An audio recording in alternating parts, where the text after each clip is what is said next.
Welcome to Claremont Cricket Club, where we have the first match of this Over-50s international tournament between the USA and Wales. The umpires, Alvin Pillay and Ashwin Swartlant, are making their way out into the middle with the team from the USA, and the Welsh batters, Geraint Davies and Mallet Madarasinghe, are also making their way out to the middle.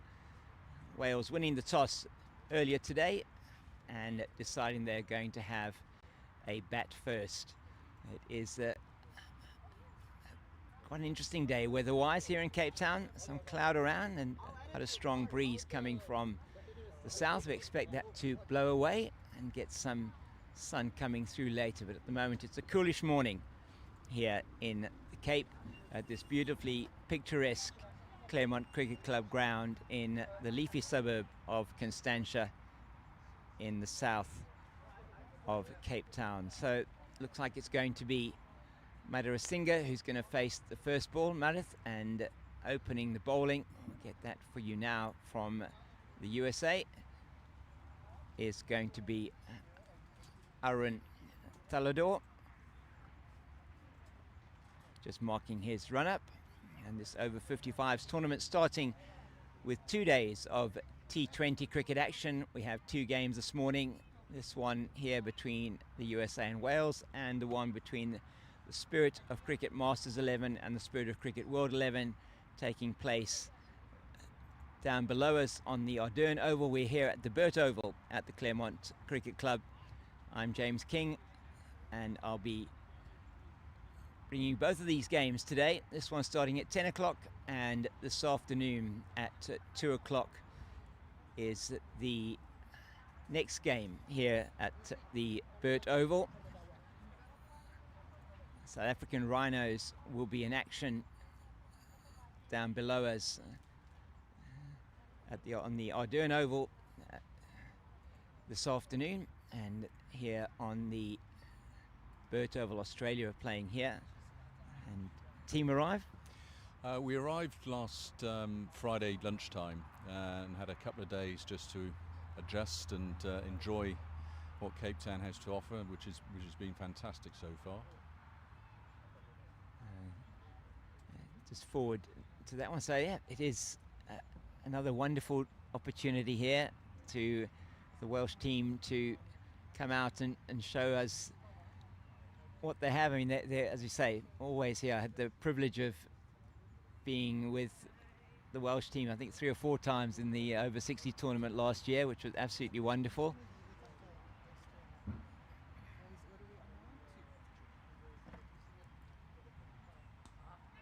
Oh, it's a really good shot. Hit that beautifully. Nice sound off the bat there from Mallet as it comes through for the single. Is it your first time out here at South Africa? Yes, it is. It's first time I've ever been to South Africa. Been to most of the major playing countries before, but first time in South Africa and loving it. It's wonderful. We really do hope you have a fantastic time here.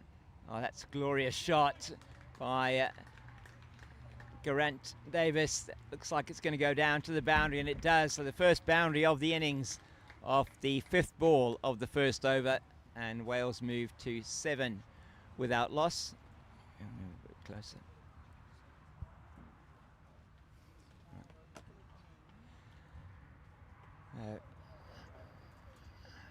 A lovely off drive by Davies.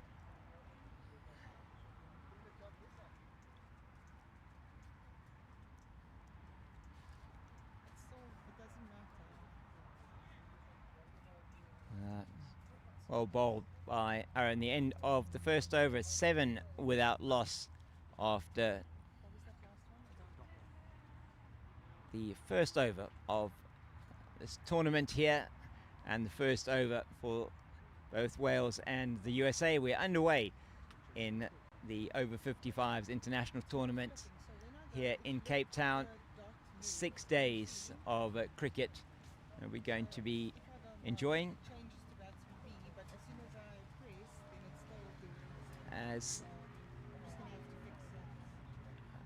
we're going to just determining who's going to be bowling from the southern end. It looks like it's going to be number 21, and that is Himanshu Patadia.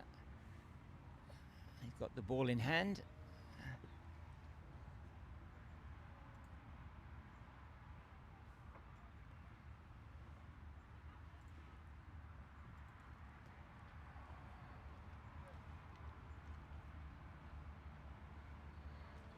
And maybe going to have a little bit of spin here. First up from Himanshu, just waiting to see how he's going to set his field. Has got a mist descending over the ground here, maybe a little bit of moisture as well. As you said, David, that it's possibly going to get a little bit wet out there, and the ball get a little bit not that easy to hold and handle for the spinners, particularly if it is a bit moist. That's the left arm orthodox spinner. And just the single nicely tucked into the leg side. So see who they've got out. They've got a man at long on and a man at deep mid wicket. Unsurprisingly, their two fielders out for the left-handers. So two left-handers opening here for Wales. That's neatly played into the offside. It's a bit of a wayward throw, but it's well backed up. Goes past the keeper, Parak Ananta. We'll just try and identify some of the fielders for you as well, as we've got 67 Ayaz Sheikh here at backward point. Oh, it's a glorious shot. Hard sweep. It's going to run down to the boundary at fine leg for 4. Excellent shot from Malathi. Started with massive intent. Has Madarasinghe, and really looking good out there. Yes, indeed. The boys have just had a brief look at the wicket. I think to see whether it's going to come on. Here we go. Sorry, just getting ourselves organised here. Sorry. Here we go. Now we've both got a microphone. That'll be easier, I think. So, and yeah. Starting to look to play a few shots. That goes through the fielder Aaron at mid wicket, through for the single. And Malathi really looks from a very good, good batter, isn't he? Busy cricketer. Yeah, absolutely. I see that. Short of stature, a lovely sweep shot that he played down to fine leg for 4. Seems to have found his timing straight away. That's good fielding. Very good fielding. In the covers by the captain of the USA, Faisal Alam, stopping what would have been a certain boundary off the bat of Geraint Davies. Oh, swinging a miss. That's the end of the over, and it is 14, is it, or 13? 14 without loss. So 7 off both of the first 2 overs. A good start for Wales. Yes, I think they'll be reasonably pleased with that. They've set a base, and I think now, depending on change of bowling, they'll be looking to increase the scoring rate and maybe look at 150, 160. It will be a very good score on this wicket. It's a good outfield, reasonably quick, and say the pitch has a little bit of a nice grass covering on it, a little bit soft underneath. It'll harden perhaps as the day goes on, but certainly nothing so far that we've seen that will suggest there's too many demons in it, that's for sure. So Aaron to continue.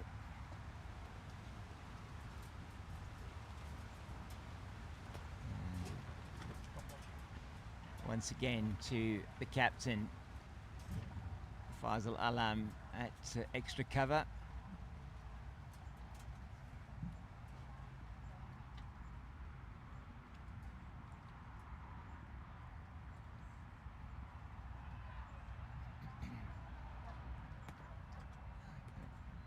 David, players coming from all over Wales. Yeah.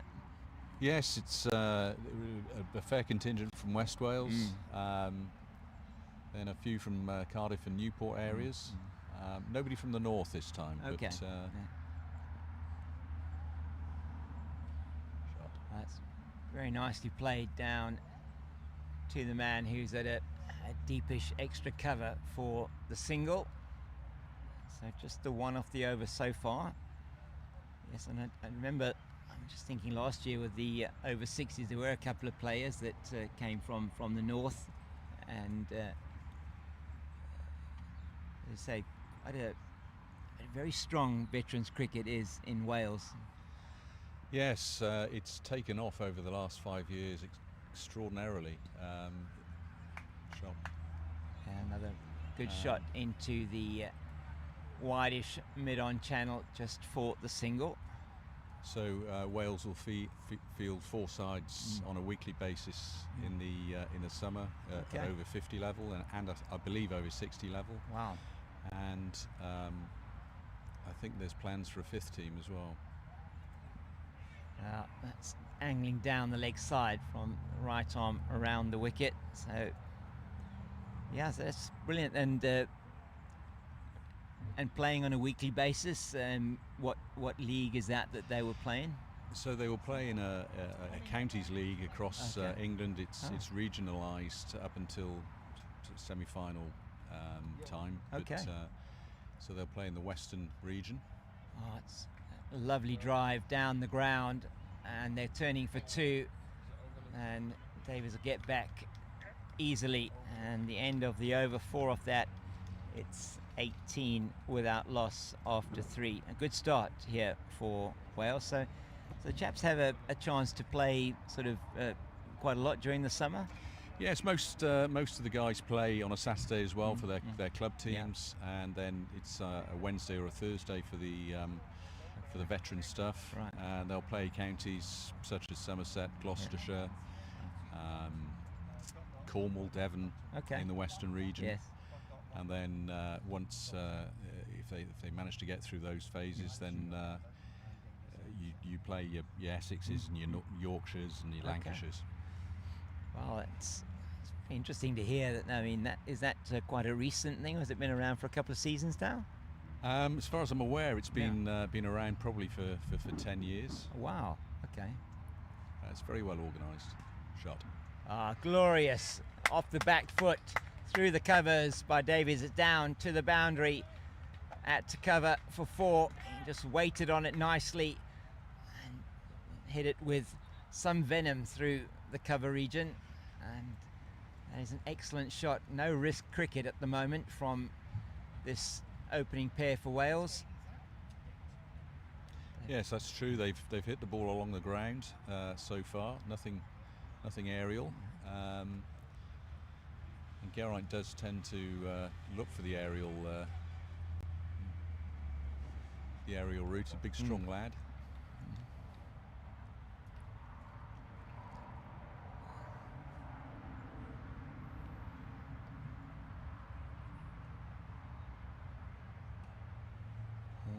This one is also played very firmly down the ground. Fielded at mid-on by Balbir Singh.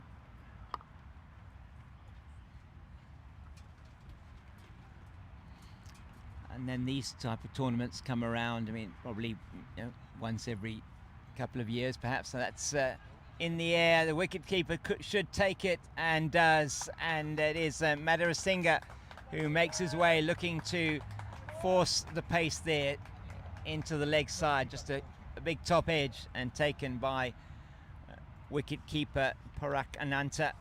So the first wicket falls for Wales with the score on 23.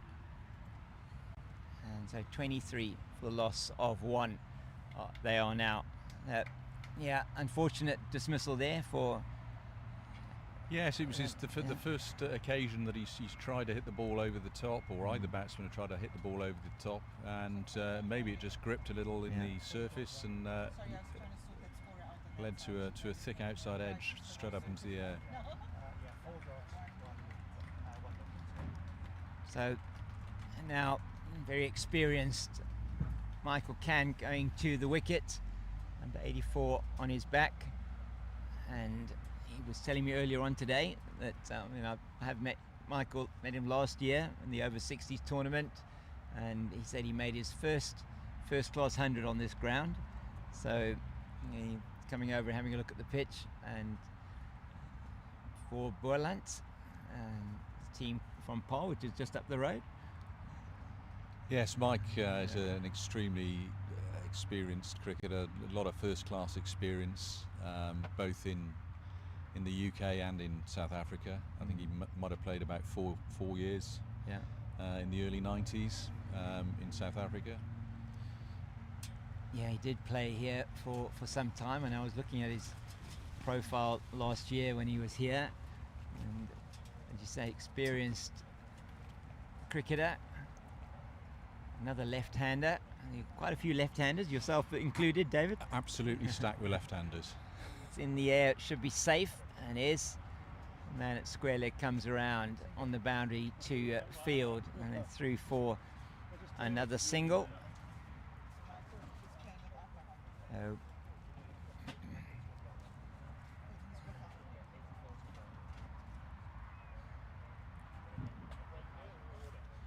it's very interesting because we were in the air over the man at mid-wicket.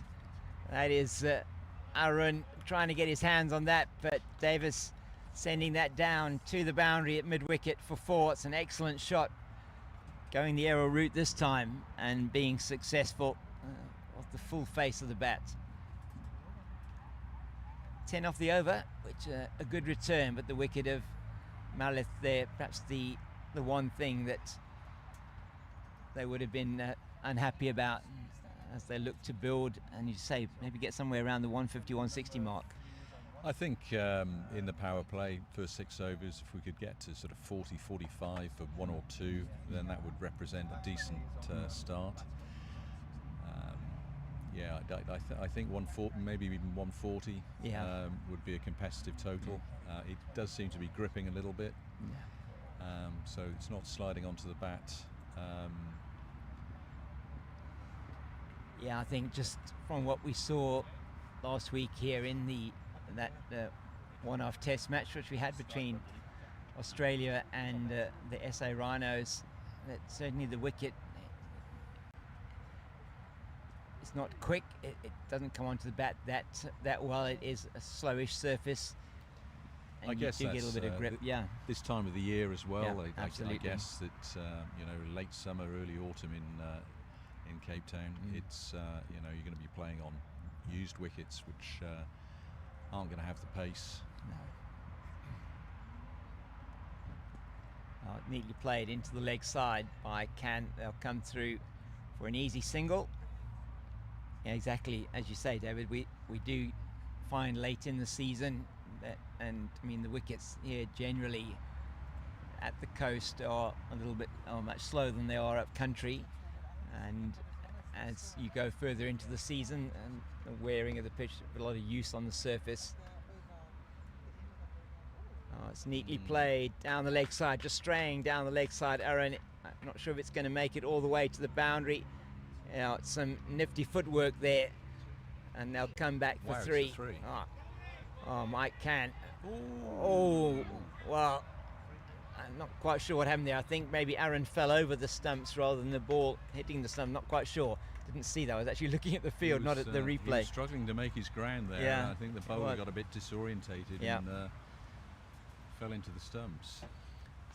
But I have to say, what a beautiful setup this is at Claremont Cricket Club. It's 2 fantastic grounds here, a beautiful clubhouse facility. And the view when the clouds do lift is absolutely stunning here. And you say, David, a beautiful ground to come and play cricket. That's flicked into the leg side. Maybe just off the bat onto the pad and not able to go through for the single. Now it is a lovely setting, and for those of you, you can only see the pitch here, but as you're looking from the north to the south, as Aaron is away from us at the northern end. That's beautifully played once again by Mike Can. Down to excuse me, down to a shortish third position for another single. It is off to the right hand side or to the west, as you're looking at it from here, that we have the Table Mountain range of mountains, or goes down, stretches all the way down to Cape Point. It's spectacular. You had any chance to do any sightseeing yet? Not a great deal. Okay. We've got a couple of trips lined up. I think we're going to. Oh, inside edge down towards the boundary. No, not down. He stops halfway down. Maybe he got also a little bit more on it than I thought. Oh, it's Bice. Actually came off the pads of the wicket keeper. That's what actually stopped it from going through for more. So first extra on the board, and it's 6 off that over. 34 for the loss of 1 after 5. So it's a good start for Wales. So yes, they had a not much of a chance yet, but later on in the tour. I think we've got a trip planned to Franschhoek. Okay, yes. On Wednesday for a little visit to a winery. Yes. And then Cape Point and the reserve there on Saturday. Lovely. So we had dinner in on the V&A waterfront on last Saturday night, which was great fun. Yeah, very nice there at the V&A waterfront. Very popular destination and some excellent restaurants there. And as we see the first change of bowling.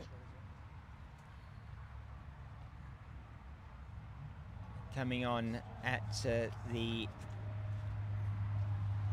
southern end of the ground, the Muizenberg end,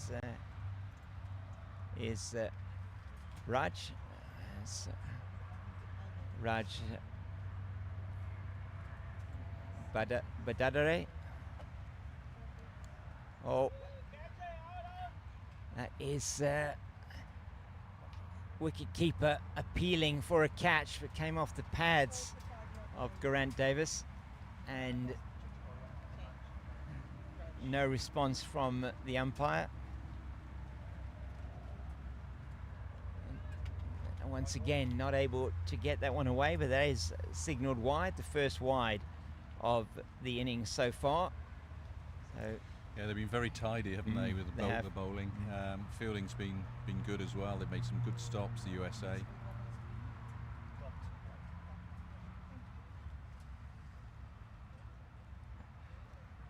And this is this age group now, over 55s, is recently introduced. It's played over the head of the umpire, Alvin Pillay, at his position at square leg. They just go through for the single. And fielding, as we saw in the last week with the Australians and the Rhinos, was really good. And say this level, the over 55s coming in between from an over 50s and over 60s, a new age level is our understanding. He's very far forward, is Mike Can. Not expecting the umpire to give that, as it also, you would think, was angling down.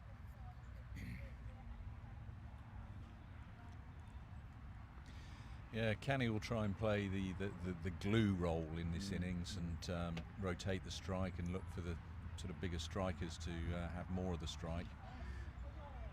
It's neatly played down past the man at slip, and he's coming back for 2. Is Can. That's fielded there by Ayaz Sheikh. Yeah, so sheet, not quite sheet anchor in this format ever in T20 cricket, but you do need somebody to bat through the innings, and somebody that the other bigger hitters perhaps can bat around, just take it really deep. That's neatly played. There is a man there at short fine. They get through for the single. Good calling, good running by Geraint Davis to come through for the single. Yes, I think this is the last over of the power play, and I think Geraint will look to open his shoulders maybe for the rest of the over. Oh, he's trying Not to get quite. that away. Yeah, couldn't quite get all of that. So it's the end of the power play. Ends with a dot. The first over from Raj. It's gone for 5. 39 for 1 at the end of the power play. Probably be happy with that, David. I think so.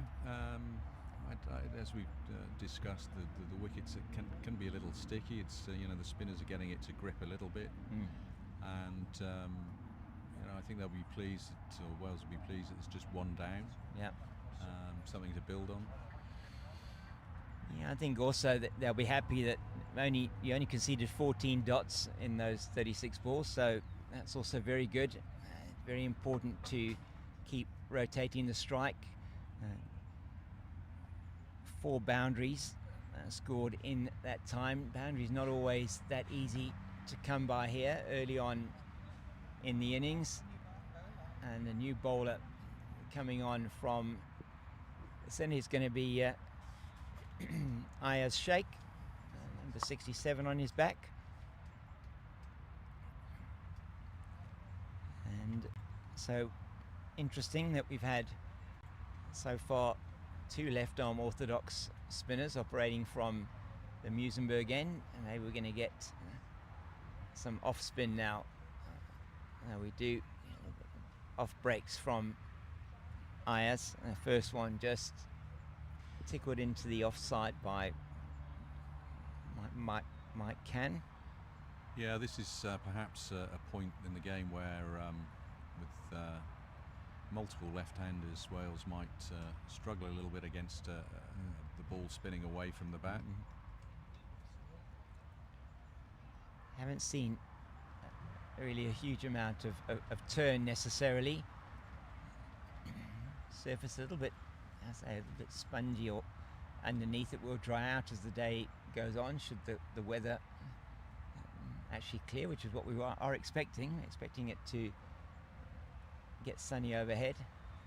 Oh, playing a miss. Oh, bold.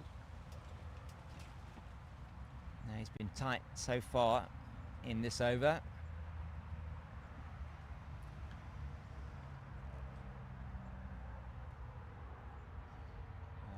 It's very well played and good running. Well taken single. That's exactly what you need to do in this phase of the game. You might get the odd boundary ball, but the important thing is make sure you keep rotating the strike. That's probably hit that too well. There, Can down to the man at. Is he almost at a? He's a backward square. Oh, it's neatly played through the offside. There's a couple there at least. It's gone down to the boundary. It has excellently played. The timing very good there from Can, as they managed to get a boundary off the last ball of the over, and that will be a welcome one for Wales. First boundary since the 4th over. Mike Can getting his first of the innings, and after 7 it's 45 for the loss of 1. So batting at just about, the run rate achieved there says 6.8. My brain says it's not as high as that, but probably somewhere around 6.6 to the over, and I think at this stage with wickets in hand that's a good place to be for the team from Wales.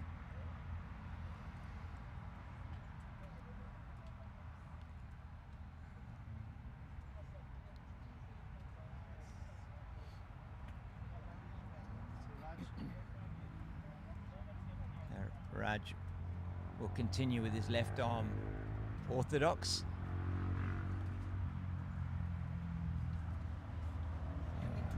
And David, your travel here to South Africa, not disrupted at all by the issues in the Middle East. That's really nicely played down the ground for a single. Oh, it's gone through it. The man's legs there. They're going to come back for 2. No, fortunately, we've not been caught up in the chaos that is is the east to west travel, I guess. Yes, mostly yeah. through the Middle East. Looking to play that into the leg side. This goes through, perhaps for. Oh, he got something on that. And, nothing signal from the umpire. Yeah, so fortunately, coming straight through to Cape Town, that's very good. A lot of people do travel via the Middle East to come here. A lot of flights. Oh, it's beautifully played. There is a man on the boundary. Just picked him out there, hasn't he? He has, yes. Timed that well. Sounds ball coming off the bat very nicely. Of these 249 for one in the middle of the 8th over. I think Can in particular will try and utilise the sweep to the off spinners to try and negate the any turn. That's in the air. He'll do well to catch this, and he doesn't. Unfortunately, it goes in and pops out. It went up quite high. A man underneath it. I was hoping, I'm sure, that he would be able to take it. Sanjeewa Weerasinghe, but it does go down. So a life for Geraint Davis. Yeah, big top edge from Geraint there, and he went straight to deep mid wicket. It's a bit breezy, so we can perhaps give him some latitude there. Yeah, never that easy. Nice pinch. That was well done, wasn't it? Just played into the offside, but the field is quite deep there on the edge of the circle. So there was an easy single there. They say, yeah, it's not easy when the breeze is blowing. There's a bit of cloud around as well. Well bowled. A massive appeal, but umpire Ashwin Swartland is completely unmoved at the bowler's end and says, no, that's not out. There was nothing on that. And it is Geraint Davis that survives. Confident appeal. A few words there from the wicketkeeper as well, which he was obviously very confident that he got a tickle on it. Yeah, it is interesting because I know at this normally we see at this level if you have got a tickle on it, normally you put your bat under your arm and you're walking off. Such is the spirit of the game. We have seen that. I think you'd probably say 99% of the time at this level.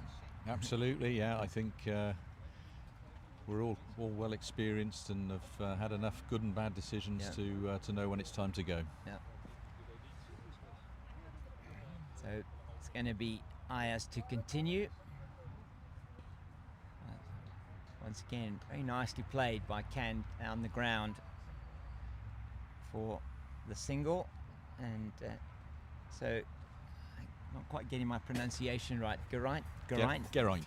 Okay, there we go. I'll get it right, hopefully.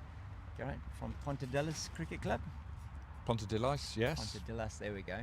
Thanks, David. Well pronounced. Oh. Wow. Playing a miss there, so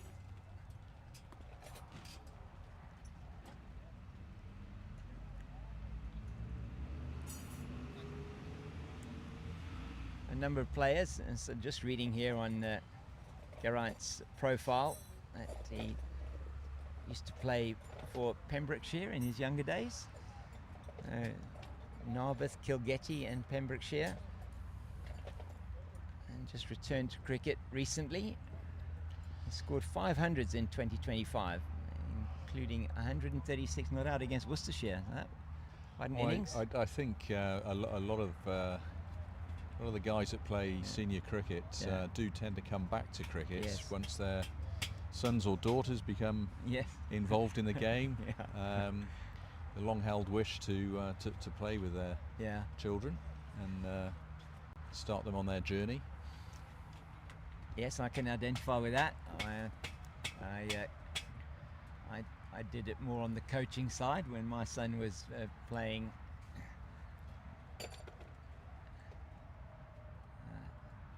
It's been a good spell so far from Ayers this over.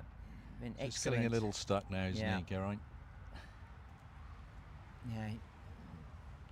Something's going to give at some stage, isn't it? That's an excellent shot down to backward point for the single. But it has been a good over so far from Ayers. 6 off his first, just a 2 off this one.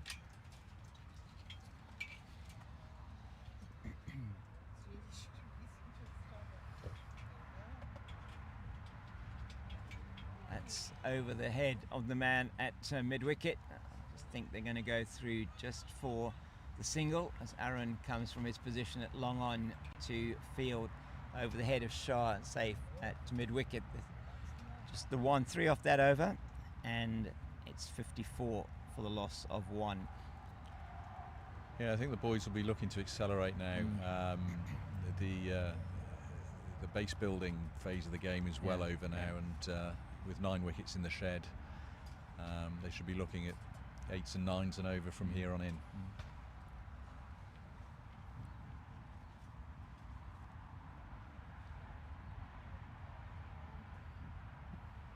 Yeah, I had a good chance to have a look at the bowling, get the understanding of how the pitch is playing.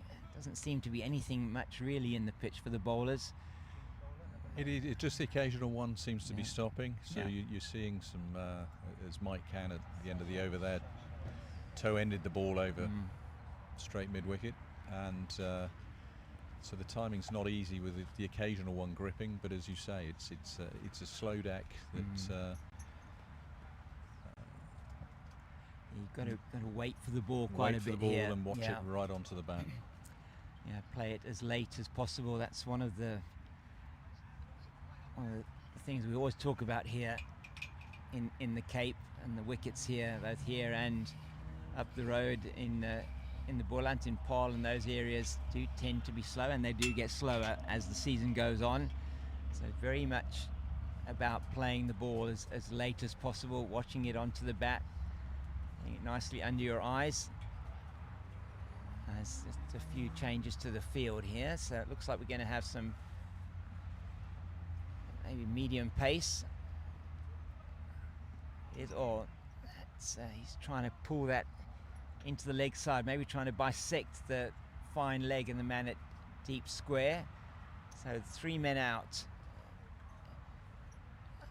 on the leg side, on the boundary. There's the fine leg, the deep square, and the long on. There's a man at mid-wicket. I missed it again. He's not going to get a run there.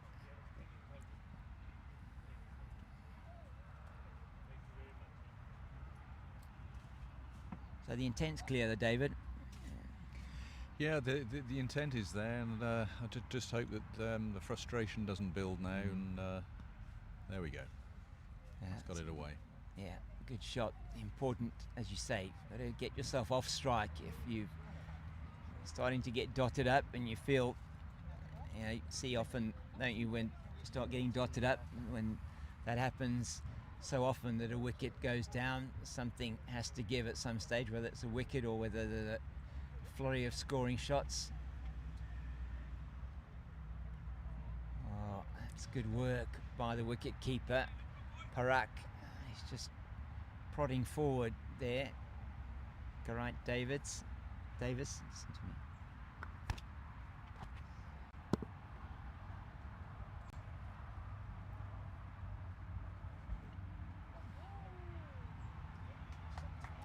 Smart work. Yeah, brilliant work from Parak behind the stumps, and as we said it, something was going to have to give, and it has done. Outstanding from the wicket keeper, and it is Geraint Davis that has to make his way back to the pavilion. 26 for him of 28 deliveries. It was coming though, David. Yes, you could just sense that Geraint was getting a little frustrated. He was losing his shape a little bit with the shots. and just overbalanced a little bit there at the end. But early on, he took the attack to the Americans and got a few good hits away. Yeah, 26 for him off 28 deliveries, I think it was. I'll just check with the scores. Thank you very much. And how many boundaries there, Stephen? Did he score? He scored three fours for Geraint Davis. So now it's going to be Andy Price coming out to join Mike Cann in the middle. Yet another left-hander. Another left-hander, okay. When do we get the first right-hander then, David? Oh, so I haven't got the order. Next one, Webster, okay. So, yes, you'll have a couple of right-handers coming in after that.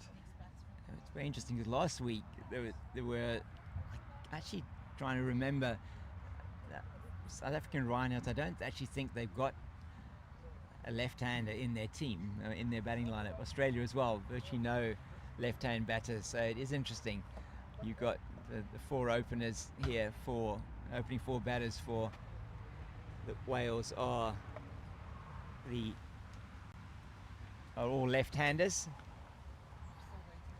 It's been a good over here so far from Shah, as I think they're taking a little bit of a drinks break at the end of 10 overs. That's why we're having a little bit of extra time taken for the new batter to go in and I think it's delivery. A smart move by the American captain. The change of pace has flummoxed the Welsh batters the start of this over. Got a little bit of nep off the surface, and the keepers come into play there as well.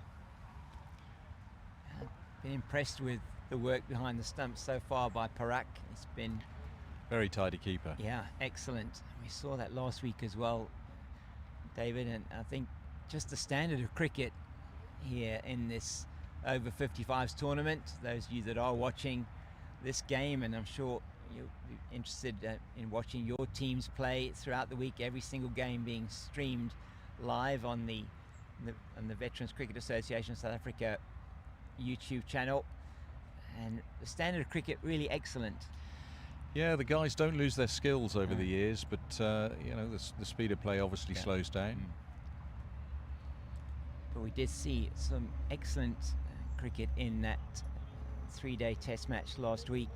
A brilliant 175 from South African captain Louis Kuhn, which was absolutely outstanding.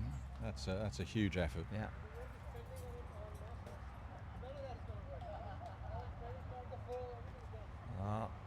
That is wide, the second wide of the innings, as Andy Price looks to just turn that wider one down the leg side.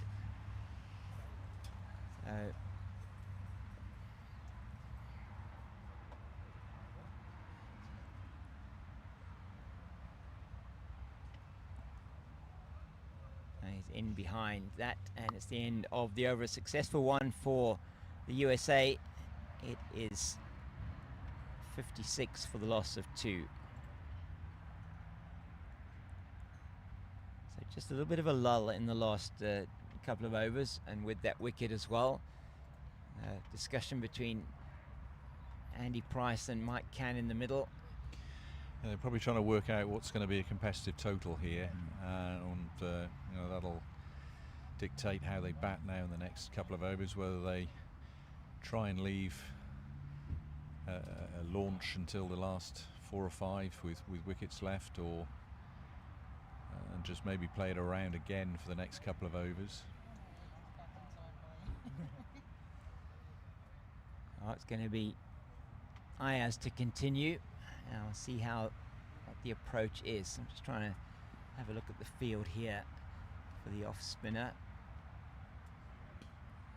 It's very nicely played straight down the ground.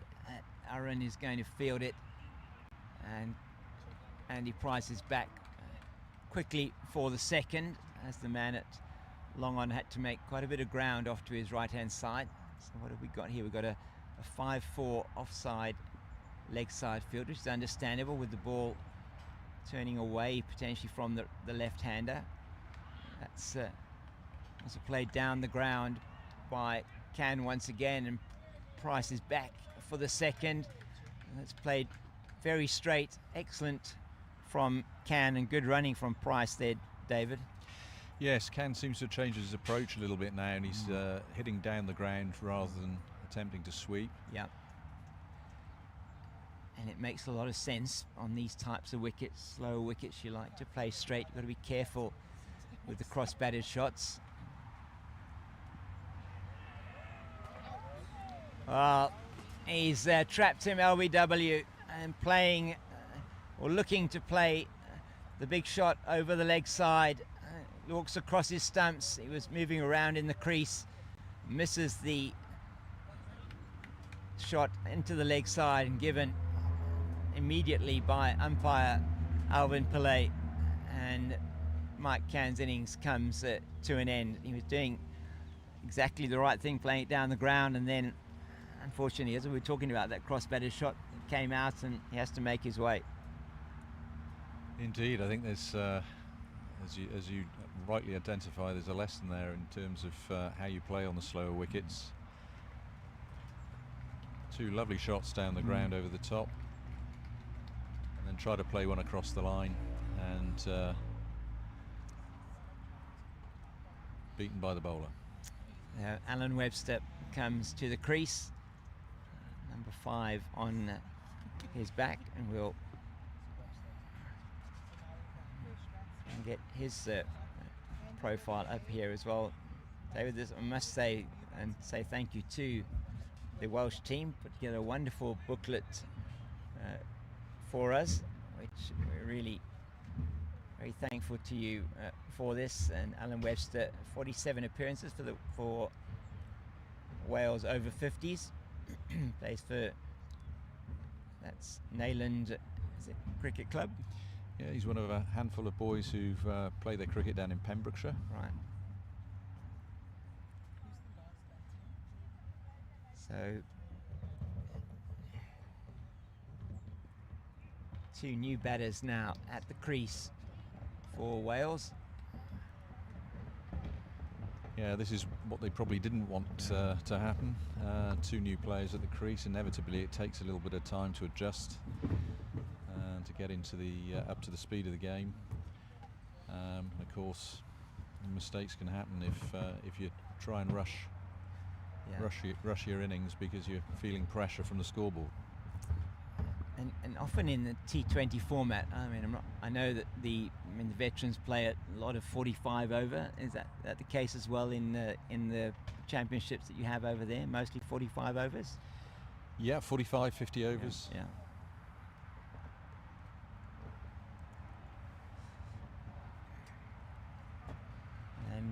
And not too much T20 cricket though. No. There's a little bit of T20 sort of knockout cup cricket in with the club game. Yeah. So it's quite a. I don't know whether some of the guys are being put off by this unorthodox action. That, yes. It is unorthodox, and yeah. say it's really just everything. Not quite sure where and when the ball's coming. Yes, I'm with you. And you looking at it from the side, you do get the idea, the view of it, just in terms of how the arm almost generates everything with the arm as he almost static in the crease. So he comes through from Ayas, but it's been a successful over for him, 6 off it, but the wicket of Mike Cann, and it was a big wicket for the USA. And Shah at the other end has been good, a wicket in his first over. He continues with his right arm medium pace and more smart work from Parak behind the stumps. He got a stumping in the previous over to send Davis back to the pavilion, and now once again taking and whipping the bails off.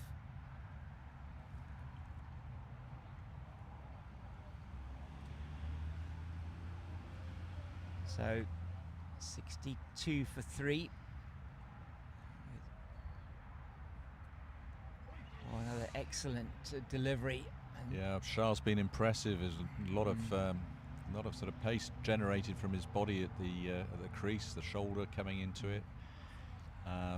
and he's genuinely pushing it through. He is certainly got a turn of pace. That one took the edge, but not taken behind by Parak. Oh, that's good running. Just dropped into the leg side. It's a drop and run. Man not in close enough at mid-wicket to stop that single. That's Balbir Singh. And as we go through the week, we're going to get to know these players a lot better, and the different players. And in a tournament like this, and David, I mean, in terms of, I mean, some of these players from the USA, you would probably may have seen them at other tournaments, but often it's a question of seeing them and playing them for the first time when you get to a tournament like this and really don't know too much about them. So again, it makes it a little bit difficult. Yeah, there's a readjustment. I mean, obviously the most of the teams are quite spin heavy or slow bowler heavy. So there's no familiarity at all. No. And we this chap Shah, he's put the brakes on here with a very good spell. And he's deceptively quick, actually, and his accuracy's been excellent as well.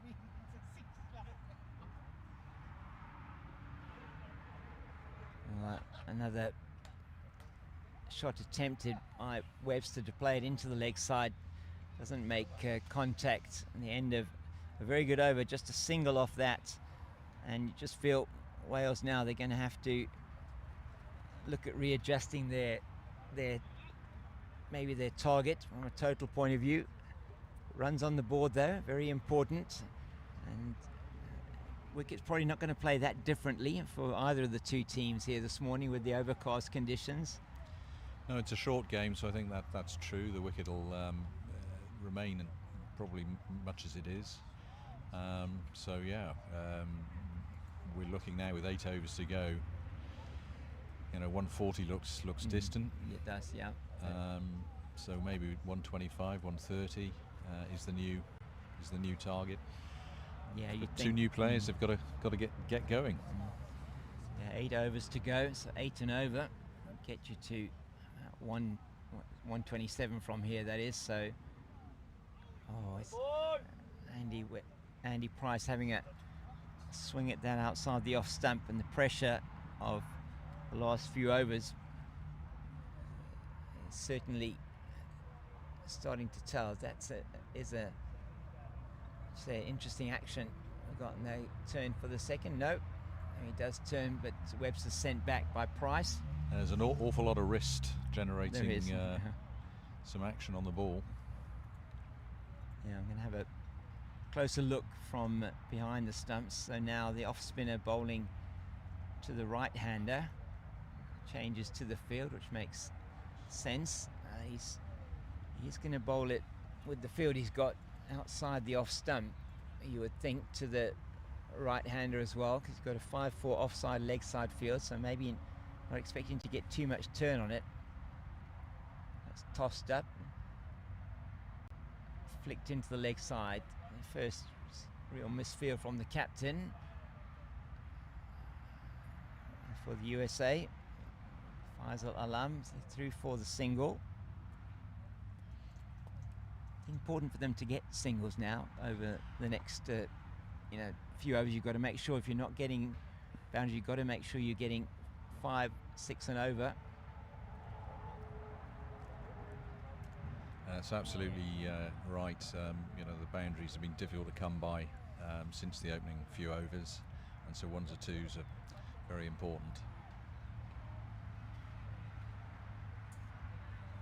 Not able to get that one away. There's still a couple of deliveries left in the over for the end of Ayaz's spell. Once again, not quite making contact, looking to go over mid-wicket, perhaps that time, Andy Price.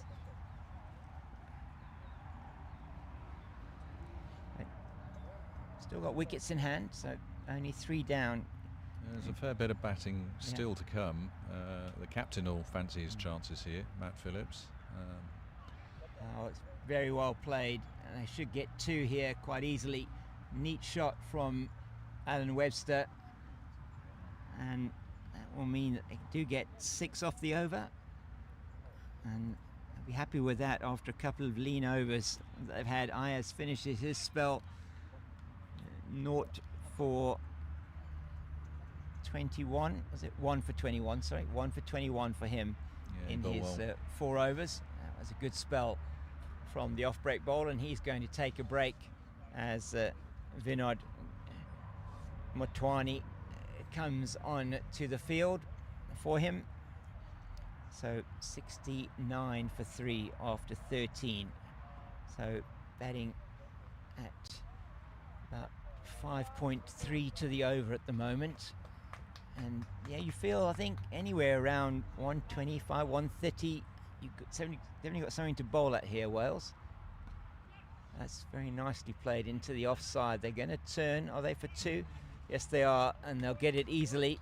Yeah, it's well run in the end.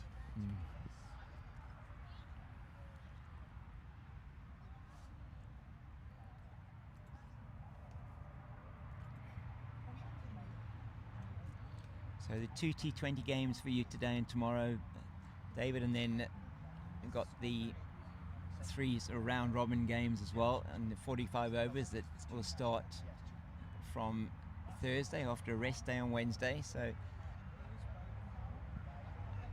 a lot of cricket in the 8 days, 6 days of cricket, and it is a lot of cricket. We've got a fairly small squad, and the format being that you can play 12 players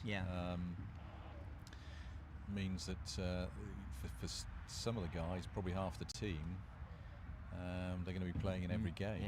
And you know, at our age, it's that's a test.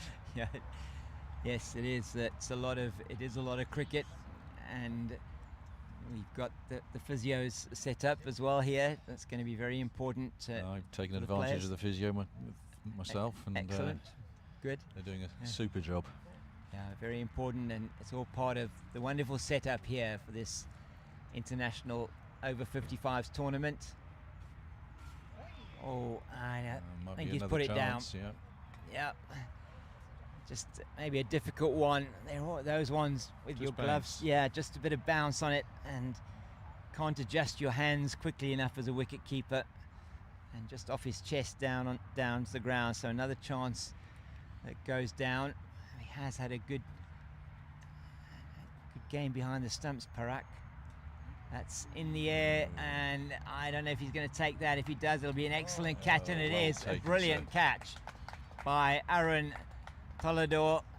I hope he's all right there. It looks like he went over onto his back and maybe onto his neck. And Alan Webster is coming off the field, has been dismissed, but Aaron just a bit concerned there of the way he fell onto the ground. And the medics are going to be going out to see if he's okay. I'm sure there'll be a replacement coming out for him. Yeah, he just took the catch running backwards and then rolled back onto his back and maybe onto his neck. Yeah. It looked awkward, didn't it? It did look awkward, as you said. It was just the way that he rolled over onto his back and then potentially just hurting his neck as he went down. He stayed down, which is the right thing to do in those circumstances. We just hope he's going to be okay. Yeah, I think he's moving his arms and legs, so that's a good sign.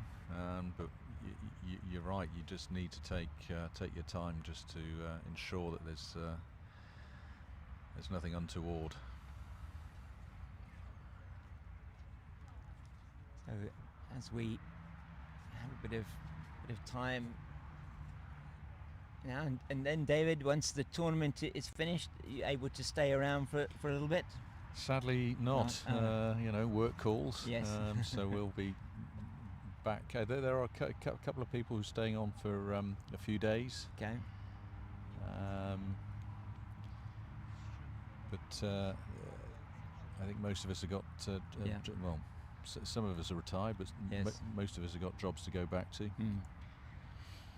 Yeah, and it is, as you say, I mean, opportunities. You've also got to take leave to get here, and it's the opportunity to just come out. But it is absolutely wonderful once again to have the Welsh team out here, as always. It's been a long, wet winter in Wales, and it's Really? been a joy to come out and spend time in sort of sunny late 20s weather. Yeah, I'd heard my son's over in the UK. He's in Southampton, and got other members of the family. My brother lives just north of London, and he was saying it was something like that. It was almost like rain. The UK had like rain every day for like 2 months or something. It's been crazy. Oh, something like 60 days of rain every day in certain parts of the country. The southwest of England, I think, had probably the worst of it. Yes. Just the way the weather systems worked out this winter. But now, getting into March in the UK, you should be seeing signs of it drying up a bit and getting a bit warmer. Yeah, a little bit of sunshine over there. And yourself, whereabouts are you from in Wales? So I'm in Cardiff. Okay. So there's three of us from the Cardiff club. Right. Over here, the captain, Matt Phillips, then Mike Cann. I started playing cricket with Mike Cann as a junior back in 1980. My goodness, that's fantastic, isn't it? Yeah. Yes, it's a long time ago. No, that is. That's wonderful, and to now be playing once again. And did you continue playing, or did you also have a break? I finished playing Saturday regular cricket at the age of about 43. Okay. And then came back to it when my boys were starting to play some senior cricket. Okay. So I had a few games with them. They've moved on to bigger and better things. And I came back to 50s cricket very recently. Oh, it's wonderful that you are playing and here in South Africa with us. And just as we were chatting, it's been good to see Aaron. He's off the field. He's got some treatment, and it looks like he's going to be okay. It was definitely at the back or the base of the neck there as he seemed to fall over, but he's up and about. It was an excellent catch, and so now coming to Mark Davies, is it, that's come to the crease? Yes, it looks he's the other sort of former pro cricketer that we have in the team. He starts with an excellent shot, full of length, and he drives it nicely down the ground for a single. Mark again is from the Pontedilais club. Had time at Glamorgan and Gloucestershire. I think Gloucestershire he was there for 3 years and did well. And he's sort of taken up the sort of coaching role for the group this week. Okay, fantastic. Yeah, and on his profile, here's that he's a level 3 ECB coach, which is very good. Yes, I think he does some coaching at Pontedilais. We're traditionally one of the stronger clubs in Wales. Very strong youth section, and very much firm fixtures in the Premier League. It's wonderful to hear about the players that are involved here and how they are involved in cricket and have been involved in cricket for so many years, and just so many people with a passion for the game, which is absolutely wonderful. So Himanshu's going to come back into the attack. I think the other thing with the senior cricket is you do tend to stay involved with your clubs, whether it's an administration, coaching, or indeed playing. It's good to have that continuation right throughout your cricketing life.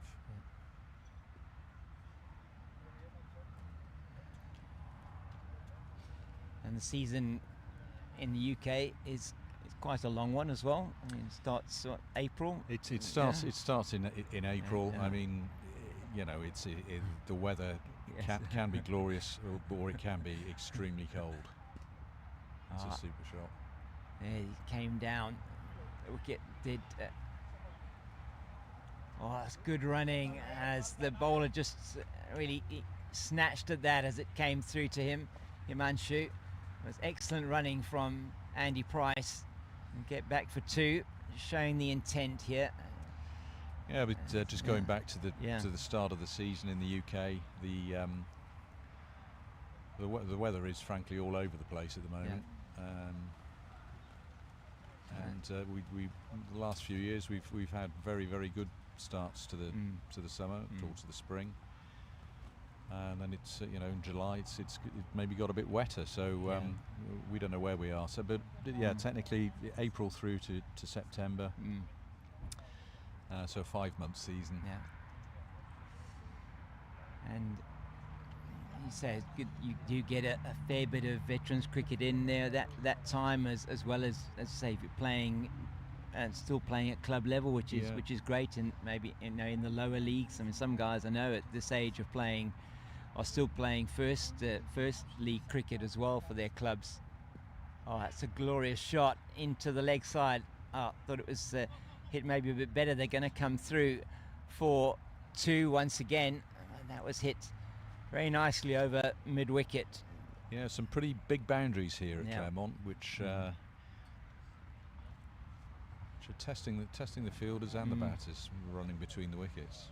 Yeah, the shorter boundary is probably to the offside here for the left-hander, and that he should again just get the 1 probably.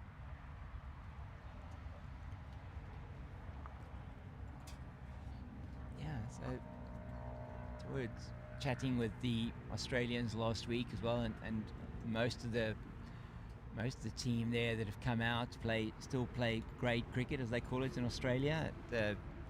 Maybe play 4th or 5th grade, but that's a glorious shot down the ground. On the spin as it bounced, has beaten the fielder, and it goes down for a very welcome boundary, you'd have to say, for Wales. The first boundary that we've seen since the 7th over. That really is a good over for Wales. 10 off that one, and exactly the start to the sort of final 6 overs that they needed. 83 for 4 now after 15. So what's that from here, David? We've got 5 overs to go, so 10 and over gets them to 130. I think they'd be pleased with 130. Yeah.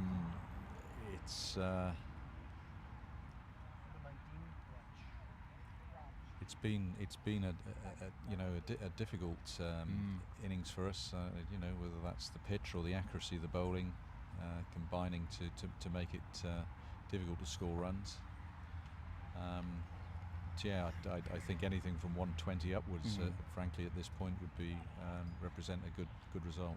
I would agree. I think that 120, and you'd feel that you have got something to defend, as we have got Shah has come out of the attack after his 3 overs, and it's Raj back into the attack. Another very nice shot down the ground. It's coming off the bat of both Andy Price and Mark Davies very well.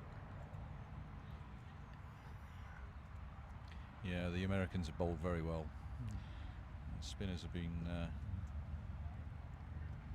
difficult to face, and the both seamers have bowled very straight. And we do know, I mean, from a USA point of view, they do bowl a lot of spin. I mean, in all the tournaments we've seen them, very much I suppose you could even call it almost a sort of subcontinent type of team. He's bowled him, going for the sweep, and he's missed that, and has to make his way back, does Mark Davis. The right shot to play, because there was nobody down here.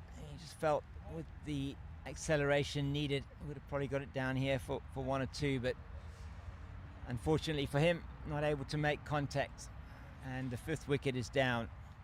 Yeah, possibly looked to play a ball that was a little bit too full for the sweep shot.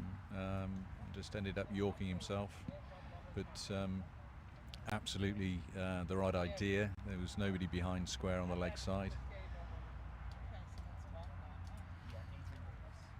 So Adrian Davis now coming to the crease.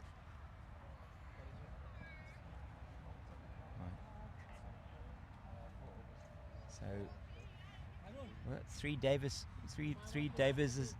in the team. Well, somebody said yesterday half the Welsh population is Davis, Williams and Jones. There we go.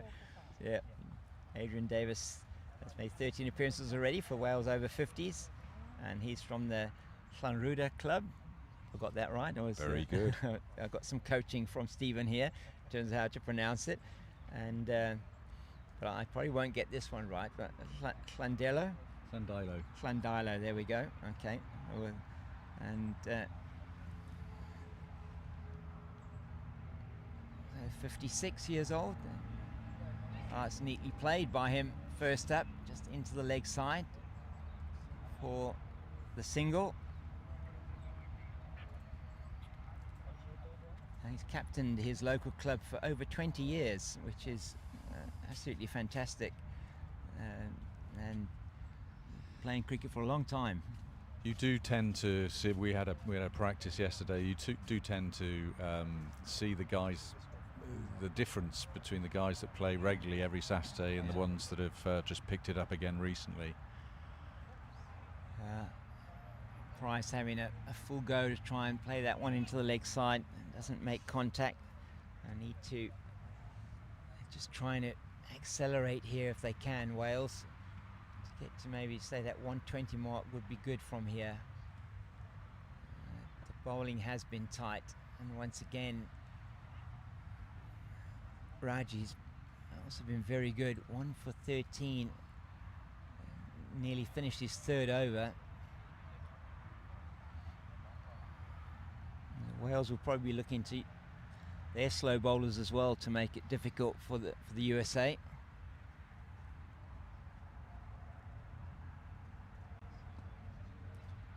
Plays that well into the leg side, but I think there's only going to be one.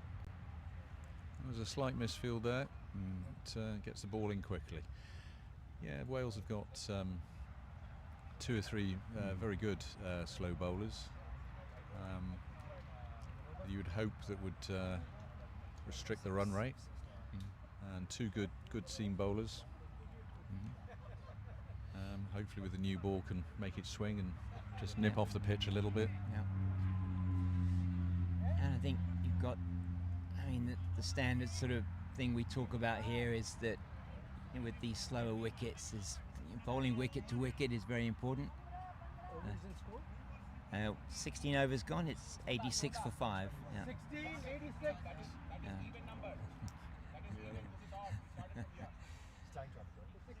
Yeah, there we go. Yeah. So left-handed Price on strike, and it's hit into the nasty bounce. Yeah, looks like maybe just off the edge of the square, and a bit of juggling here from Shah nearly wore that one. Yeah, he did, didn't he? As it came off the edge. That's Satyapal Chabra here in front of us. SP on the back of his shirt. Yeah, just bounced off the wicket ends and thankfully bounced over his head. Yeah, the last thing you want is to get that one in the mouth, or big swing there from Andy Price. They have been difficult to get away, haven't they, these? Very, very difficult. Yeah, slower bowlers, but the runs are on the board. Easy single down to mid-off.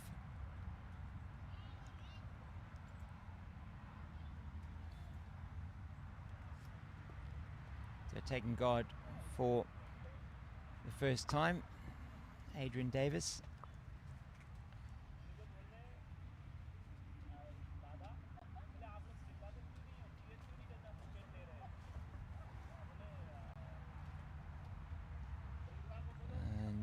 come through once again for the single down to mid-on. He's looked very sprightly in the field, the captain. Yeah, leading from the front, as is often the case with the these teams, and great camaraderie. That's a good shot into the leg side. It should be 2, and is. Very well set field here for the left arm spinner.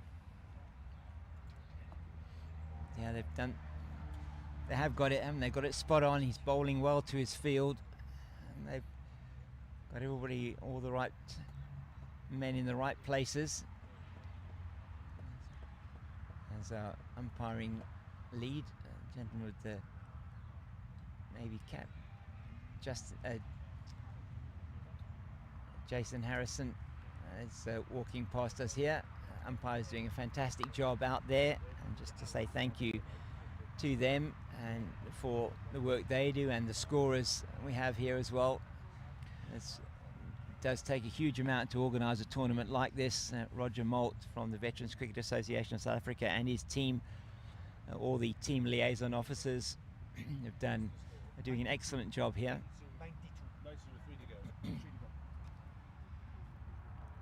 Yeah, whilst it's our first game here, you can't help but note that every little detail has been covered by the organisers. Singing the national anthems before the game, it does give you a bit of a buzz. Yeah. The coverage as well here is fantastic. And we do really hope that you're enjoying these broadcasts and this game in particular. That's going to be another couple. Andy Price is through quickly for the first. Drop back for the second. That is was thrown in with some vigour from the deep here. Got his full body behind that. Bar the one drop catch out in the deep early on, the outfielding has been superb from the Americans. Yeah, has been very good. They've been quick across the ground. And that will be another single. Davis just called through very quickly by Price, leg by on that occasion, and so minimum they need to get is a run off every single delivery. Boundaries difficult to come by on this field, and especially how the bowling has been very accurate from the USA. But the runs on the board, that in itself very important. I think that was certainly some of the logic behind batting first this morning.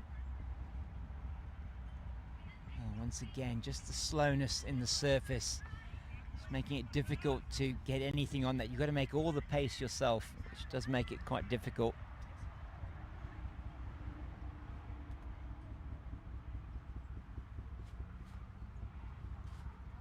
That's in the air, that's very high. I'm not sure, is it going to be taken? No, it's not. They threw for the single. That was another one that had a fair layer of snow on it from up in the clouds there.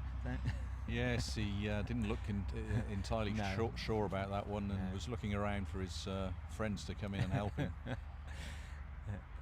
As you can tell, can't you, if a fielder is going to take the catch or not? More often than not, you can tell. And it just didn't look like he was in any position at all to be able to take that, and it went straight through. I'm not even sure if you got a hand on it. Never easy. Those ones are never easy. You can practice them as much as you like, but when it comes to a game, it always seems to be very different.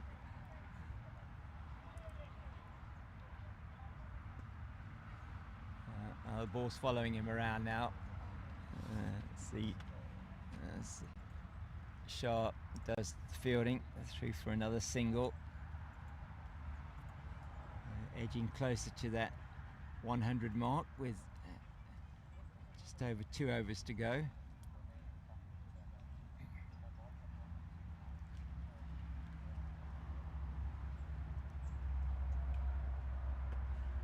We talk about this quite a bit, but you know, camaraderie off the field is absolutely outstanding in these tournaments. But when you step over that boundary line, it's game on.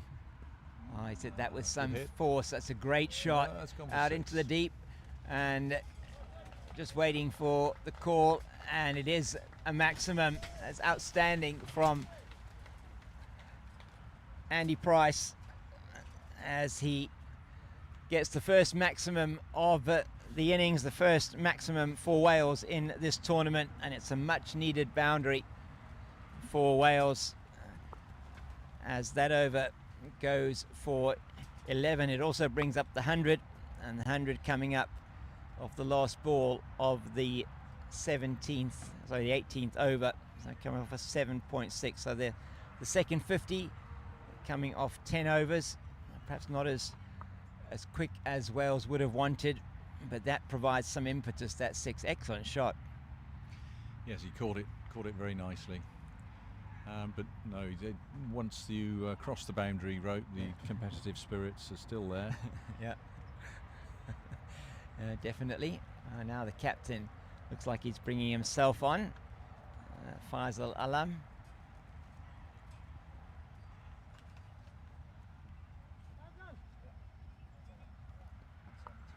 With number 172 on his back. I'm going to have to ask him at some stage what the significance is. I think most people's numbers have some kind of significance. Now, what's your number, David? My number is 83, and it has no significance whatsoever. It was one of the last ones that was available. Okay. Certainly wasn't my batting average. There we go. You know, it does give you something to aspire to, though, from a batting average point of view. It's up to right on medium pace, and that's it down towards third man. They should turn for the second, and they do. Oh, could be another one. Could have been through for the 2. So good start to the over. Faisal Alam bowling is right on medium pace.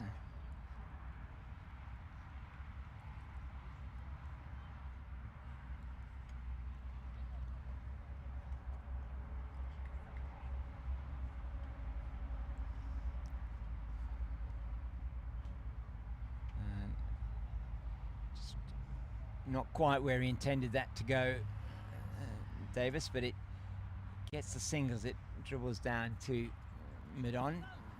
Again, just stopped in the pitch a little bit to make timing very difficult. Yeah. The sun is starting to come out now, so you would think that the pitch just might become a little bit more consistent in bounce. I still think with the overhead conditions, it may well do. It's probably still going to be a little bit slow and soft underneath initially. Tacky. Yeah, a bit tacky. So certainly something in it for the slower bowlers. And there should still be something on offer for the medium pacers as well.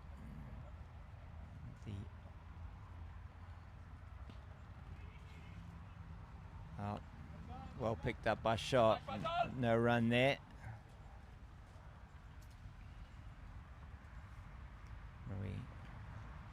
106 for 5. 120 looking like it should be possible. They're running in quickly. They should get 2 here. Need to push. Yeah, and they did push, and that caused the error down on the boundary by Satchapal. So through for 2. Now 5 off the first 4 deliveries. Got a hard stare from the keeper there. Yeah. He's a tough taskmaster. He's the keeper, Parak. He's done well behind the stumps. Straight to Shah. They're going to be home as it's not taken. I think the captain there probably a little bit upset that was a little bit too high for him. He gets the apologies from his fielder. So, yeah, those competitive juices are certainly flowing out there at the moment. And Getting down to the real business end here. 7 balls left. Trying to get the fields adjusted and working out where they need to be. Now, they're probably just going to be okay in terms of the fielding restrictions. I'm not 100% sure, but with the drinks break, I have to check in terms of the timing, but they have taken quite a while to bowl their overs. And that's going, I'm sure, down the leg side. Has a full go. It doesn't need the wicket keeper there, and they're going to turn for the second with the overthrow. Backing up a little bit slow as well from the man in the deep, and the batters do manage to get through for the second. It's the end of the over, and 8 off that over ended up being not a bad one at all for Wales in the end. 111 for 5, so Nelson for 5.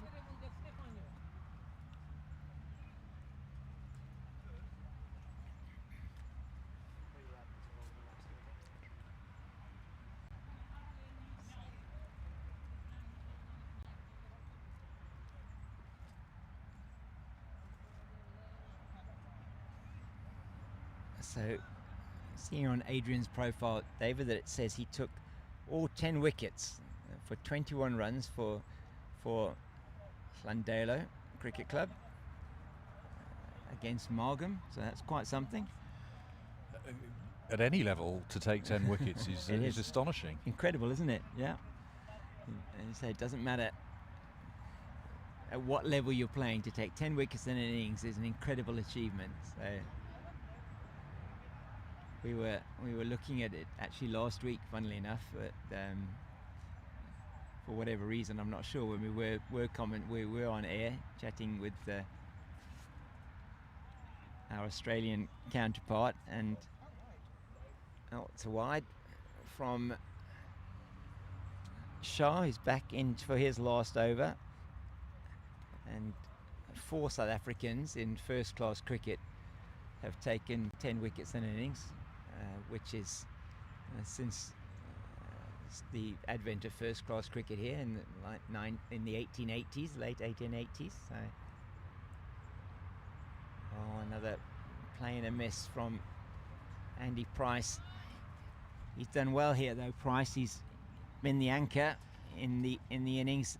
Yeah, kept he's it got together. more or less a runner ball, which, as we said, is not that easy. No.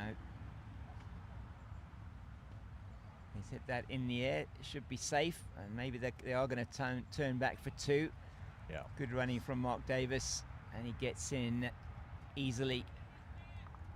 That throw is a little bit wayward. So, yeah, fantastic achievement to achieve 10 wickets in an innings.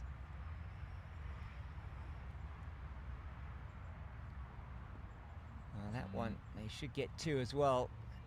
It's in the gap between fine leg and deep backward square, and Parak is encouraging them to get it in quickly. He's a busy player, isn't he, out there, the wicket keeper?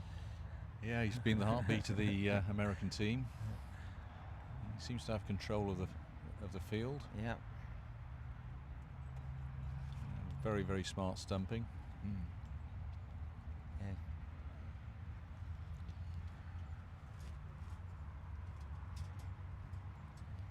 Oh, he's going to have to bowl that one again. Attempted slower ball, he didn't quite get right. 28 this partnership has been, and that's come off about 4 overs, so they've been going in about 7 or so and over, and that would just be the one. Two balls to go in the innings.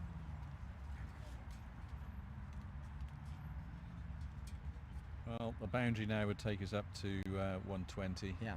And I think the phrase "something to bowl at" will come up in the changing room at half time. I do think that is, that is I would think a par score on the wicket we got there today. I'd say a little bit tacky and not easy to get the slower bowlers away. All the paces in this instance have been good. Shah's been very good. Just one ball left. Yeah, very good bowling performance. 2 for 14 for him, and this over's gone for 7, so just gives you an indication of how well he's bowled. That's just flicked into the leg side and will only be 1 to finish the innings for Wales on 119 for the loss of 5.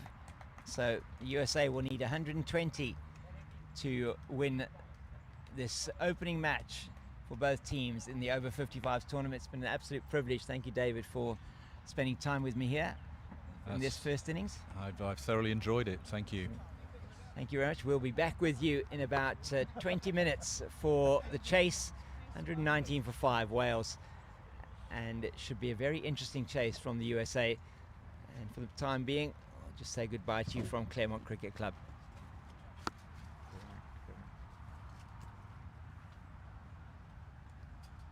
Thank you. That's lovely. Thank you very much. I enjoyed that. Yeah, I was saying that was great. Thank you. If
Welcome back to Claremont Cricket Club, where we have the innings of the USA about to get underway in the first match here of this international over 55s tournament.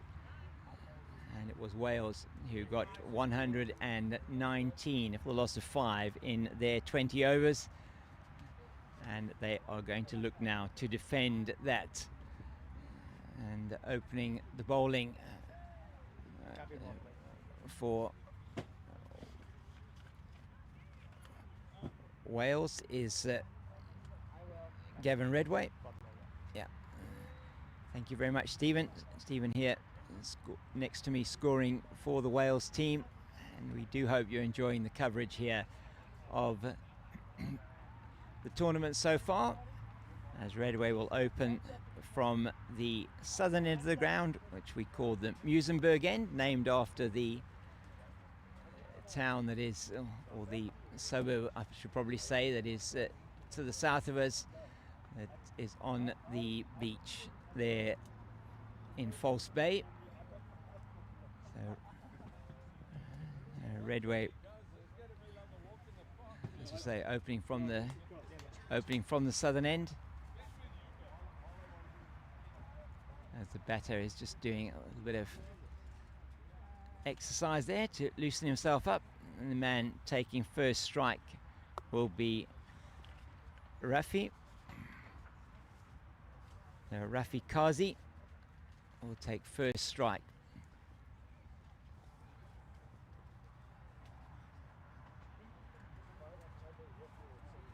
Right-handed batter.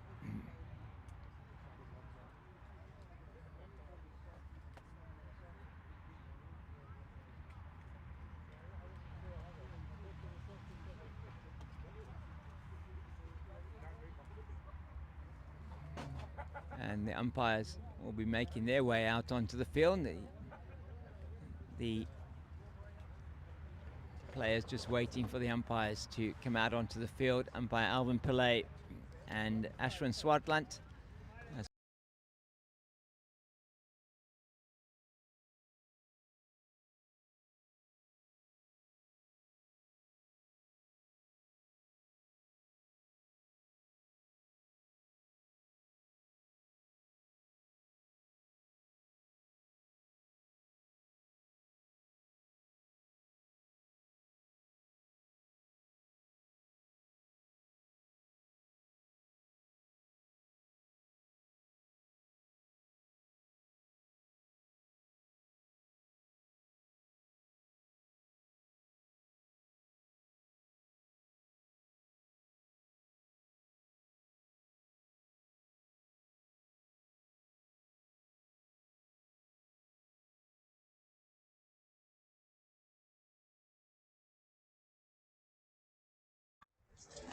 Minutes short of 12 o'clock.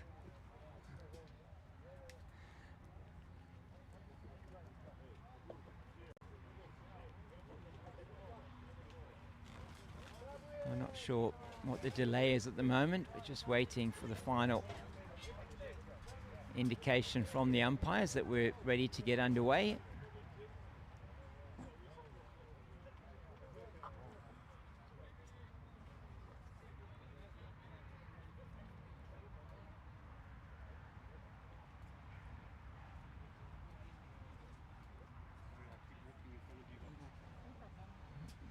I think the umpire's just looking for the match ball.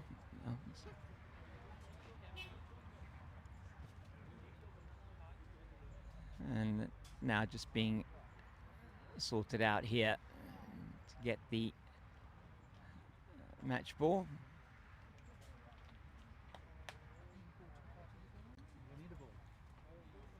And that's an essential component of any game, I would think, to have a cricket ball to start the game.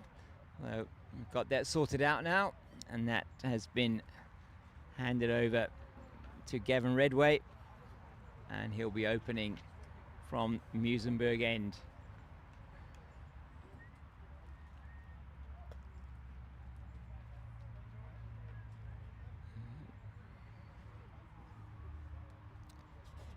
First ball will be bowled to Rafiq Kazi. And it's going to be the medium pacer to get us underway. The captain, Faisal Alam, is at the non-striker's end. Kazi will take first strike. And just a bit of gardening being done as we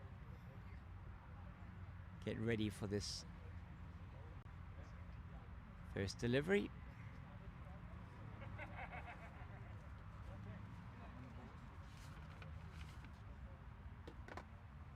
Kevin Rodway towards us now. Right arm over, just in behind it, and Mike Can comes in quickly from mid-wicket to field.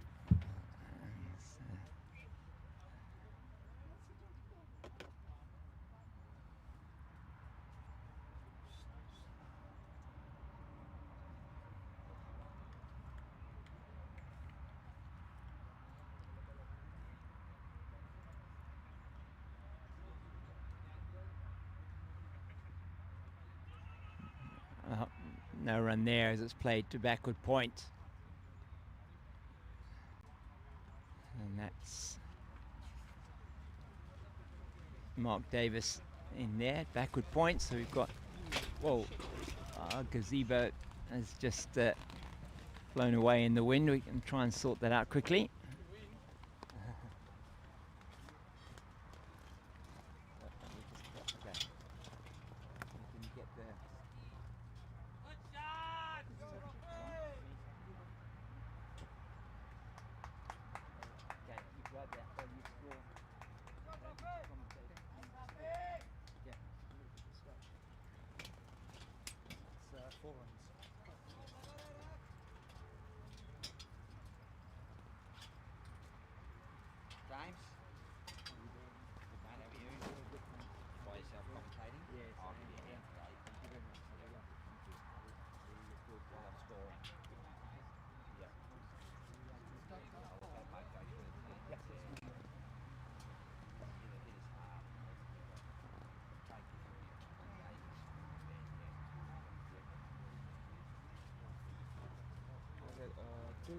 Do that on the floor. Dot on the floor. Thank you.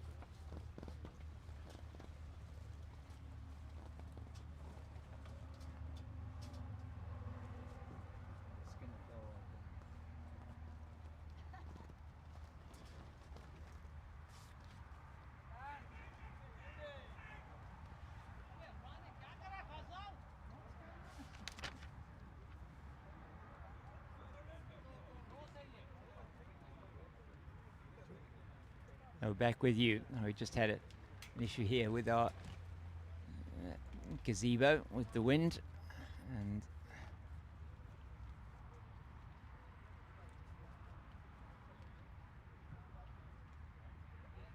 now it's going to be the captain, Faisal Alam, on strike.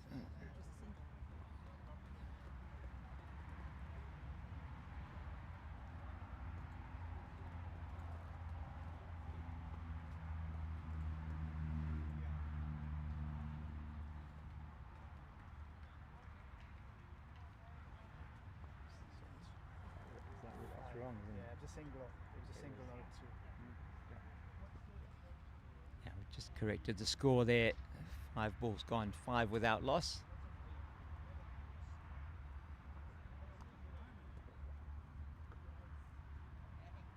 Oh, he bowled him. He bowled him. Yorked him. He has Rodway, and the breakthrough comes. The captain, Faisal Alam, has to make his way back. And a big breakthrough there for the men from Wales as Faisal Alam goes second ball, he goes that one clattering into off stump and just knocks the off bail off as well, and Faisal Alam is gone. It's 5 for 1 at the end of the first over, and that is a big fillip for Wales as they look to defend this 119 that they put on the board.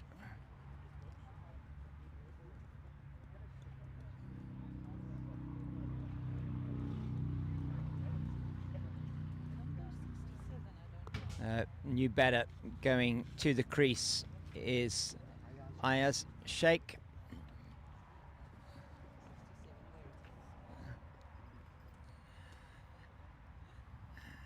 And he will be joining Rafi Kazi.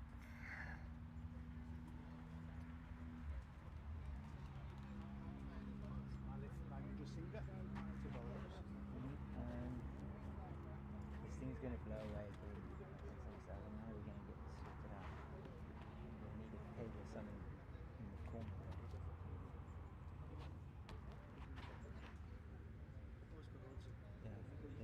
Yeah, please.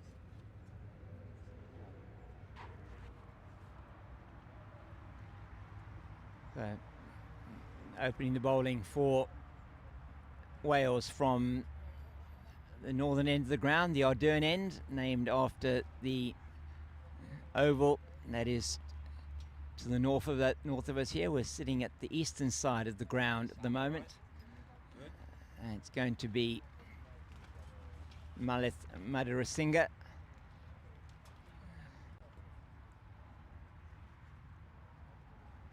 Left-handed opening bat, opens the batting. It's going to be opening the bowling as well.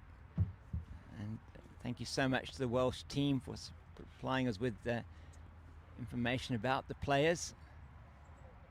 There's the right arm over, and that it's going to be a teaser. It may well get to the boundary, and it does just beat Andy Price. I think it was. No, it wasn't Andy Price. It's Mark Davis chasing that down. The second boundary for the men from the USA off the first ball of Madarasinghe's over. And the score moves to 9 for the loss of 1.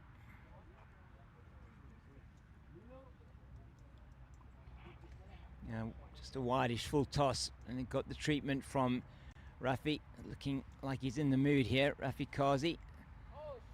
And he's caught him. Well, that is a huge breakthrough for the men from Wales. Rafi Kazi looking very ominous out there. 2 boundaries in his 9, and he scored off 6 deliveries. He's caught by Rodway in a shortish third position, just trying to play the cut shot. Didn't manage to keep it down in the air, and a good catch by Rodway. And so the second wicket falls with the score on 9, and Wales at the moment cock a hoop about that dismissal. They could see how dangerous Rafi Kazi could be, and now Sanjeev Weerasinghe makes his way out to the middle for the USA. So Kazi caught by Rodway off the bowling of Weerasinghe. Sorry, off the bowling of Madarasinghe. Getting my batters and bowlers mixed up here. And a big breakthrough. Always difficult if you lose wickets in the power play.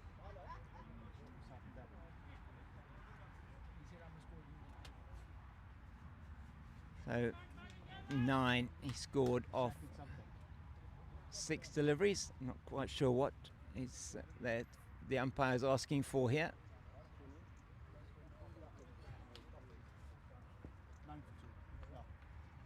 9 for 2 it is. Should be 9 for 2. 9. It's 2 wickets. The machine doesn't work, and then eventually it doubles. So sorry. They scored 10. They scored 9. 9 for 2 it should be. Say I'm sorry. It's the remote. So Yeah, but it's the connection, you see.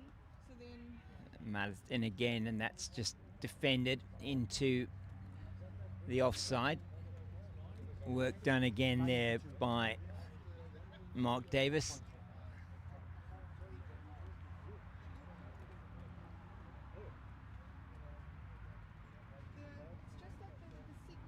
It's off the outer half, and Rodway going to come around and field. And they're through for the single. So that will bring Ayaz Sheikh on strike for the first time. So Malet Madarasinga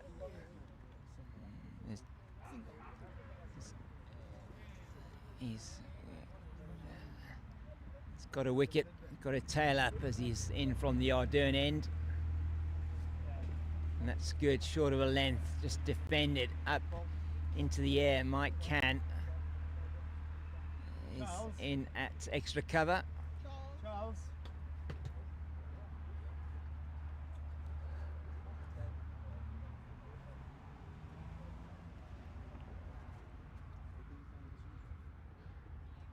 Swing and a miss.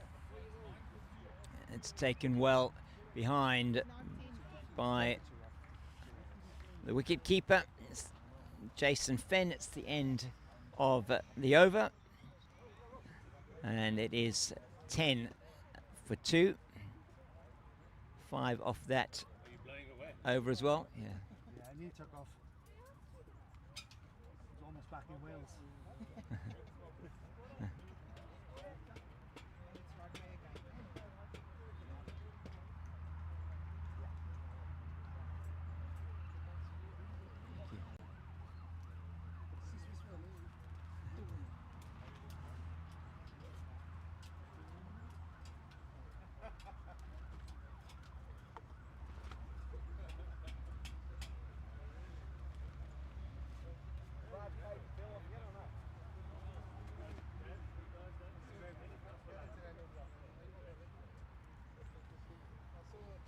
Weerasinghe on strike. Rodway starting his second over. Both bowlers taken 1 for 5. That's well taken by Fenn behind the stumps. It's just a bit of a play and a miss from Sanjeeva Weerasinghe.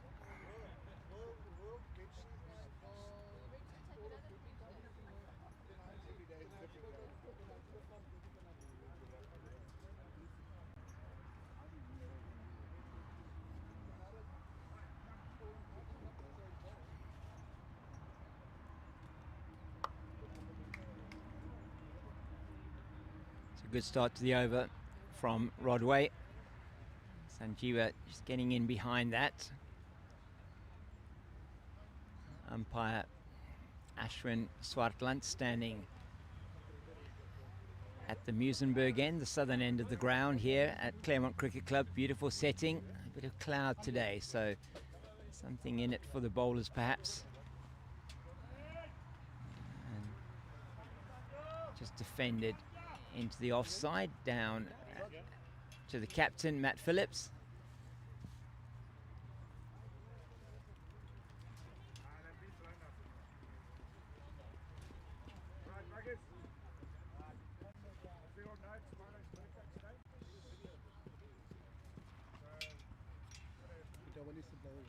No.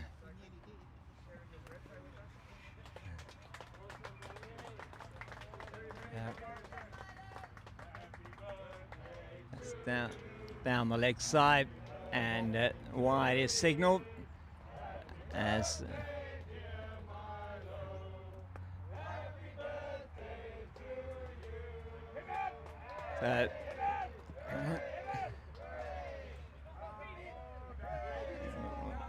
we hope you're enjoying the strains of happy birthday from the Zimbabwean team to the left of us here.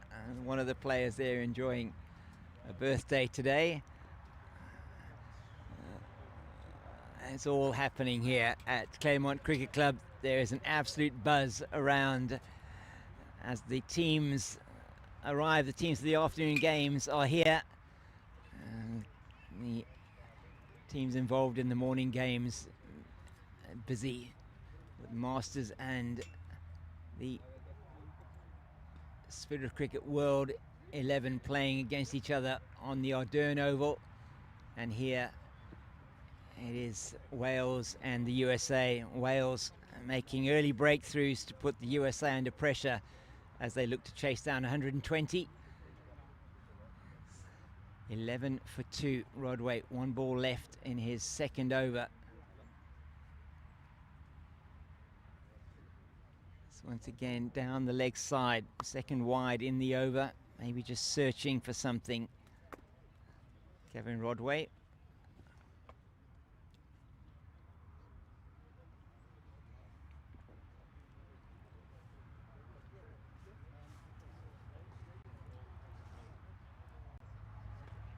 Expecting the wicket here, probably will start to play better during the day. That darkness you see on it certainly has a little bit of moisture underneath it.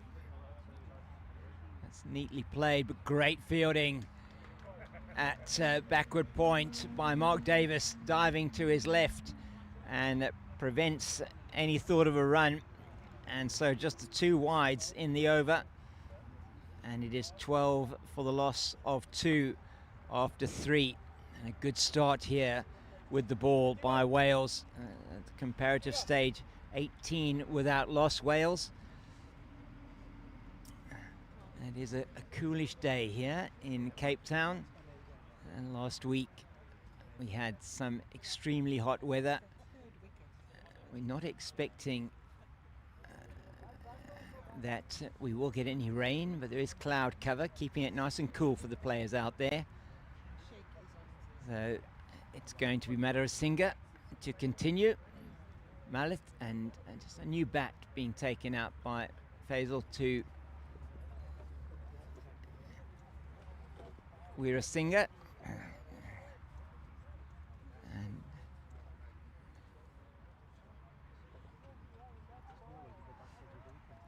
so it's going to be Ayaz to face up to Madara success in his first over as well. 1 for 5 for him. He's away from us now. That's played forcefully into the covers. Straight to Mike Can. Busy cricketer Mike Can. Man who knows this ground very well. He's played first-class cricket here in South Africa. Down the leg side, and that is well done by Webster, getting around to field, but not, just deflects it slightly, and they go through for a single.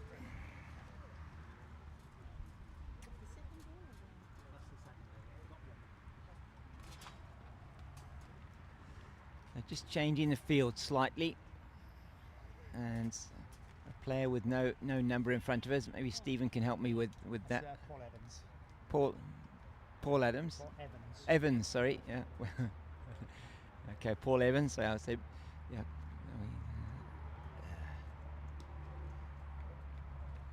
He's nicely in behind that one.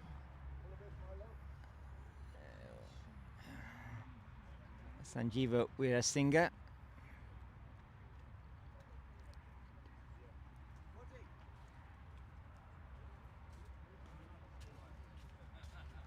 And once again, all defense from the USA number 4. So run rate required already crept up to 6.5. We saw that it wasn't that easy to score on this wicket. Madara just making sure that he's targeting the stumps.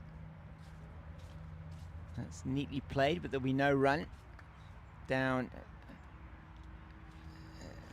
to the man at short third.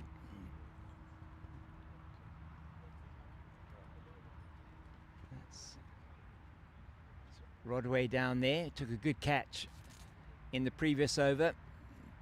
The dismissal of Rafi Kazi. Tries to play that one forcefully, but once again doesn't make good contact. He's just a single for Weerasinghe at the moment of 11 deliveries, and it's been a very good power play so far for Wales. Just conceding far too many dots at the moment, the USA. 13 for 2 after 4. It was 28 for 1. That was the score for Wales at the same stage.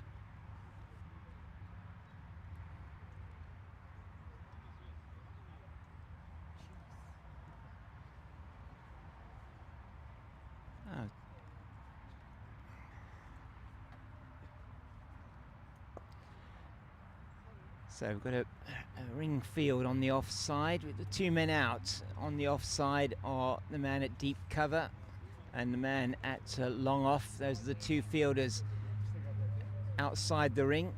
Got 4 on the leg side and 5 on the off at the moment. Rodway continues. It's just deflected off the pads. The body of the wicketkeeper Fenn, and there is a bye that they run through for.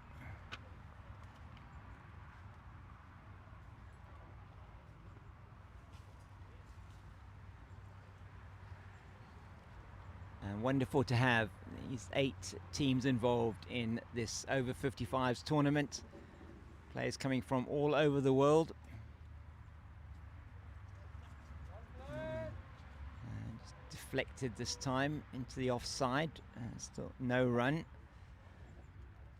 So teams from Canada, the USA, Wales, Australia, Zimbabwe, the South African Rhinos, and then the 2 Spirit of Cricket teams, the Spirit of Cricket Masters 11 and the Spirit of Cricket World 11. They are playing each other on the bottom field here. Yarderno, that's neatly played down with the pace, going to run away for a very welcome boundary for the USA.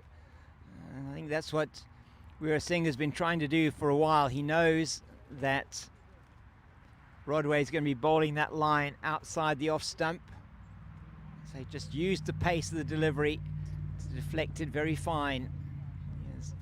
Fenn is standing up at the moment to Rodway.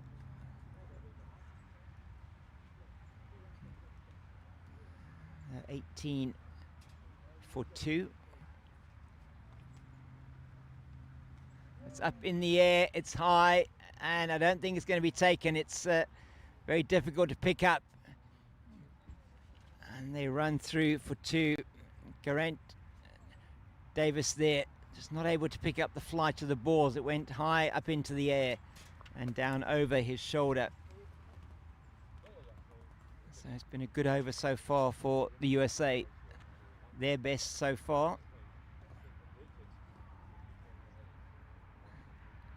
7 off it. It was in the air for some time there off the bat of Weerasinghe. Looks like he's started to accelerate now. That's neatly played. That may well run away. It does. That's using the pace again. Beats the man at short. Fine leg. Down to the boundary for 4. Big over this for the USA. Weerasinghe, it's taking him a while to get off the mark. But now he's raced to 11.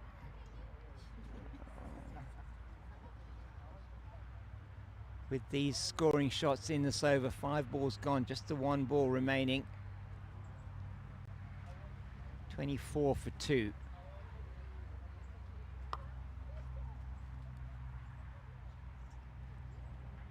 Can't get hold of that, and it's no run. And the end of the 5th over, 24 for 2. Big over that for the USA, 11 off it. And 2 boundaries to Weerasinghe.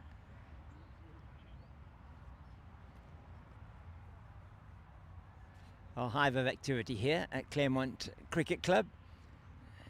Wonderful to see one of our cricketing ambassadors, Peter Kirsten, a great South African cricketer here as well. Over there chatting to one of the Australian players, and got a few other ambassadors as well associated with the teams that are here. Brett Schultz is the ambassador for the South African Rhinos team. I saw him last week during that test match, which is really good to see the left arm pace, the former left arm paceman. And now it's Weerasinghe. He's going to complete his 3rd over from the Ardern end.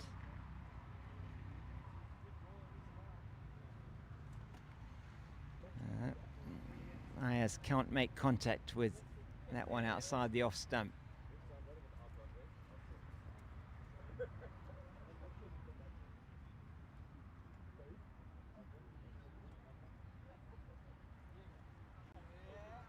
Oh, quick work behind the stumps by Fenn. No appeal as Ayaz was in his ground. He's just keeping the batter honest. I think it's been good. Fenn standing up now to the two pacers, just making sure the batters can't stand out of their ground when they're receiving the delivery.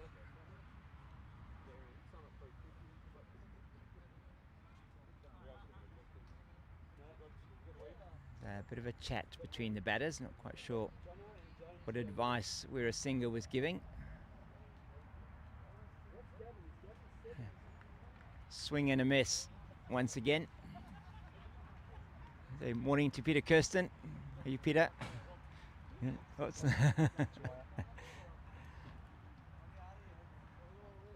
3 dots so far in the final over of the power play. Yeah, at the moment it's advantage Wales as the power play is going so far, just over 4 to the over. It's in the air. Is it going to be taken? No. It bounces short into that fielding position that we call no man's land. And there isn't ever anybody in that fielding position, so they can't get through for the single either. It's been a good over so far from Weerasinghe. Pressure starting to build on the USA batters. Ayaz, just a single for him off 9 deliveries. As SO Rhinos player Grant Jansen, so walks. Yeah, that's beautifully deflected by Ayaz down to Gavin Rodway. It goes around from a short third to field. Not as much pace perhaps from Weerasinghe as there is from Rodway on the other end. So just the 2, but the intent there was clear, just to deflect it past the keeper.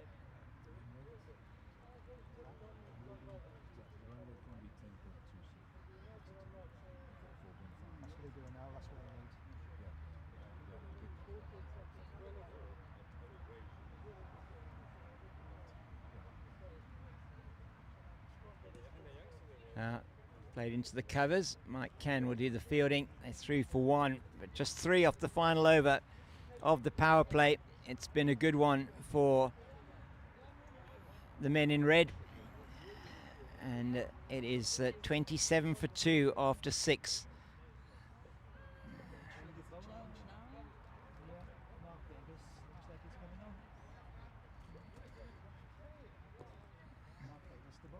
So Mark Davis going to be coming on to replace Gavin Rodway at the Musenberg end. As Paul Evans comes down to the position here at deep backward square. 6 gone, yeah.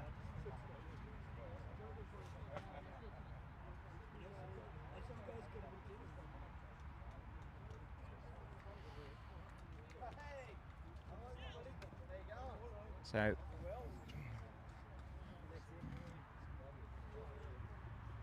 referring to the information that has been so wonderfully prepared here for us, Mark Davis. This is his 83rd appearance for the Wales veterans over 50s from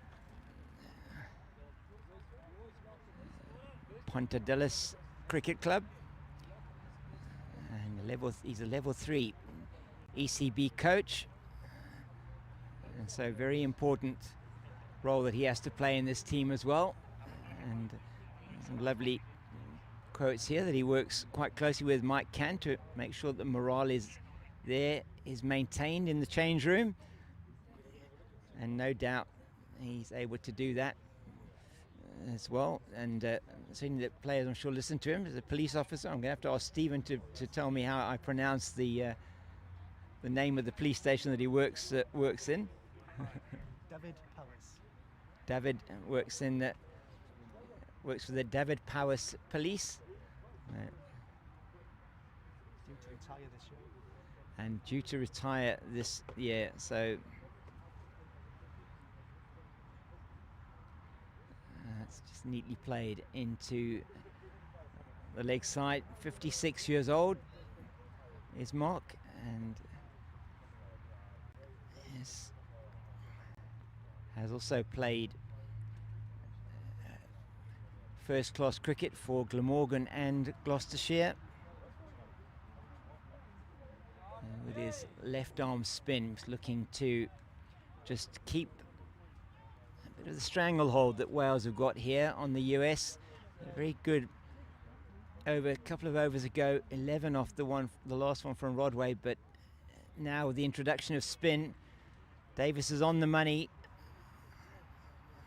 and they're finding him difficult to get away in his first over. So it's the same trend we saw when the USA were bowling. Slow bowlers just making it difficult for the batters. Down the wicket, but he can't once again pierce the field. Can is in quickly from extra cover.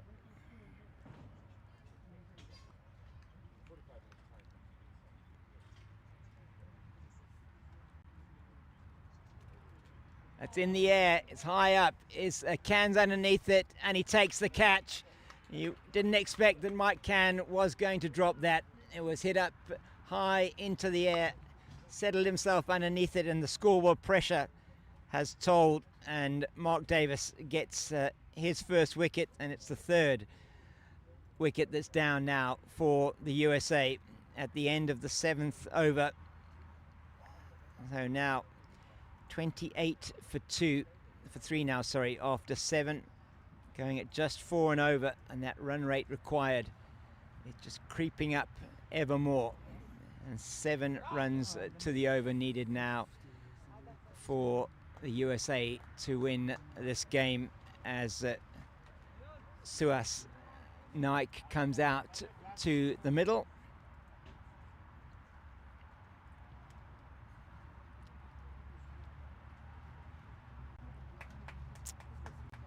So 1 off the over and the wicket for Mark Davis, as the batters have a bit of a chat. Ayaz, he's still there. 5 for him off 13. Nike just come to the wicket with the departure of Weerasinghe. So Madarasinghe is going to continue.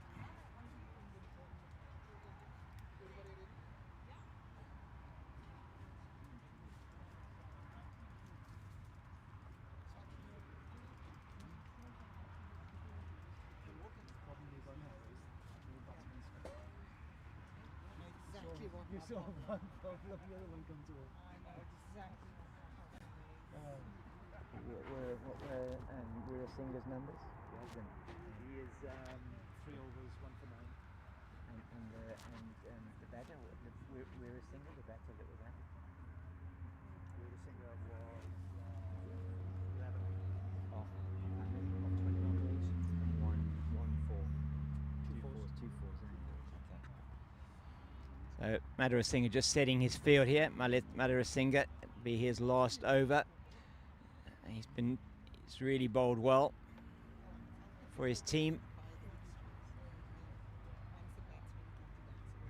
And he's going to be bowling to Ayaz Sheikh on 5 off 13, the wicket in the previous over of Weerasinghe. He got 11 off 21 with 2 boundaries. Both of those off Gavin Rodway. Just a bit of time taken to set the field.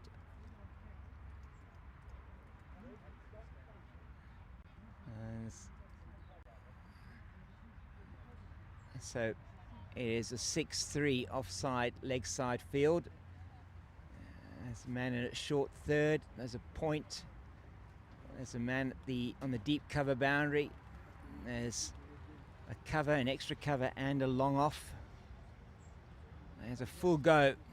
Once again, Ayaz does not make contact with the ball. And this is why they've got the 2 men out in the deep.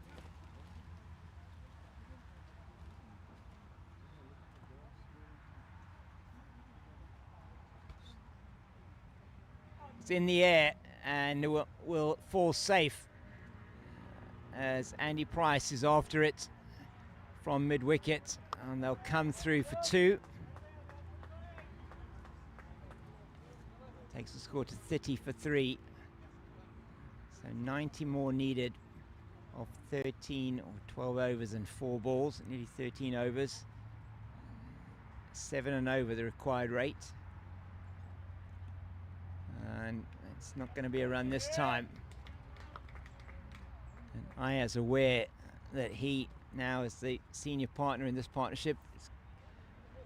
Suhas Naik not having yet faced a delivery. He's just sensed one of these batters has got to bat through. Plays it firmly down the ground, and Paul Evans will come in and field from long off.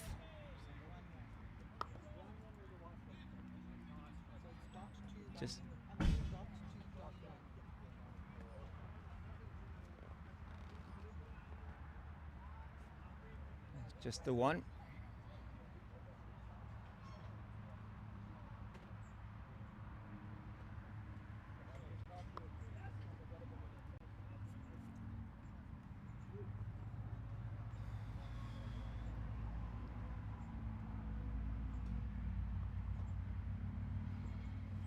So his first delivery, Naik just tries to play that one out into the covers, through the gap maybe to the deep cover where Mike Cann is fielding. He doesn't get it past Mark Davis.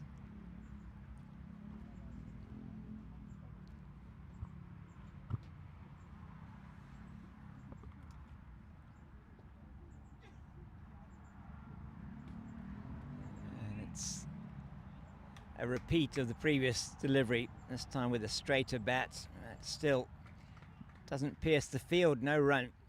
At the end of the over, just 3 off that. It's 31 for 3 after 8, and that run rate required just picking up even more now. 89 needed for victory off 12 overs. So the run rate just creeping up closer to that 7.5.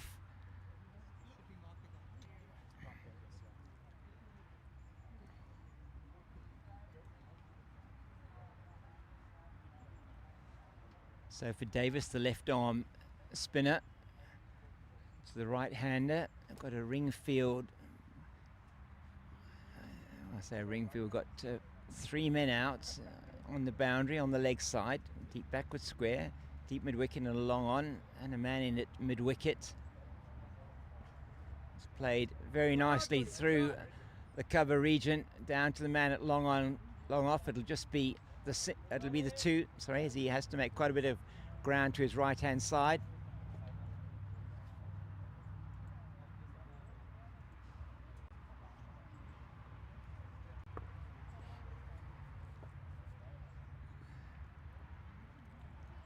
And wonderful atmosphere here at the Claremont Cricket Club.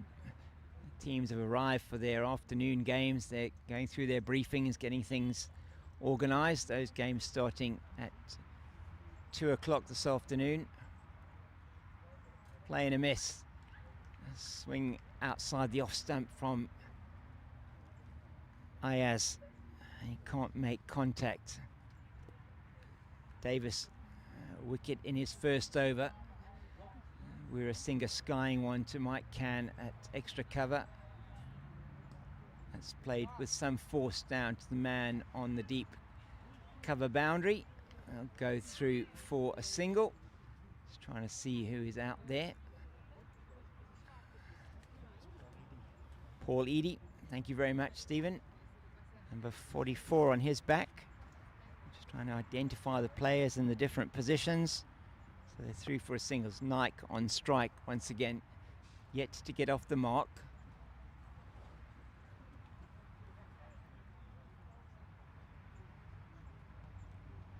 And he won't get off the mark there. It's played to the captain, Matt Phillips, at backward point. He's in the ring, just preventing the single. He's also a man at a short third. Let's try and just stop the single off the deflected shot, and it's played down past the bowler to the man at long off. That's Webster.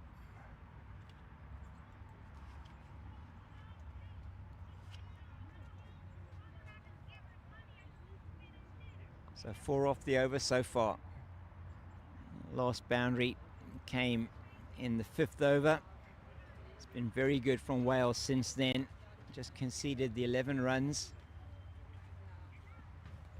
And that's a good shot into the deep. A dive there, brilliant work done on the boundary by Edie. And they get through for 2. It's the end of the over, 6 off that one. And the score now 37 for the loss of 3. So great work on the boundary by Edie, diving off to his right-hand side and stopping what looked like it was going to be a boundary. So with Madarasinghe finishing his spell, looks like it's going to be the captain. Paul Edie coming on to bowl, so just done that brilliant fielding. The captain, Matt Phillips, just waiting to give him the ball. So I thought maybe that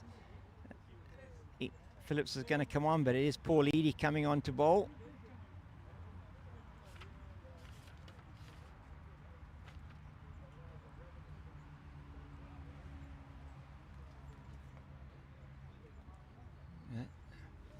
We'll have to ask Stephen if they don't perhaps call him the Karate Kid, maybe, as a Paul Edie.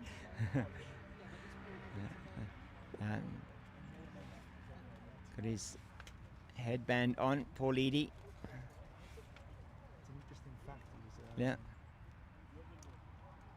All right. So, well, just here, Stephen pointing out here that Paul's blind in his right eye after he had what's described as a dramatic, and I'm sure it was, motorcycle pigeon incident. And he's says it proves that he's been dealing with unexpected aerial attacks long before facing South African quick bowlers. So that is something very interesting and just absolutely brilliant that he's here playing in this tournament. He's right arm medium pace bowler. Nickname is Eads. He's made 33 appearances so far for the Wales over-50s. Comes from the Newport Fugitives Cricket Club, and he is a supporter of a team that also wears a red jersey, Manchester United. I'm sure he'll be very happy that they've gone up to 3rd in the Premier League after this weekend's results.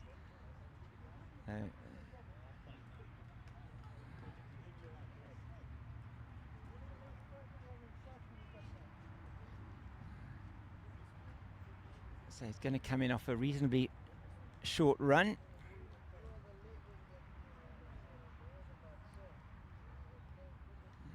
This will be the 10th over. At the end of 10, we're going to have a short drinks break.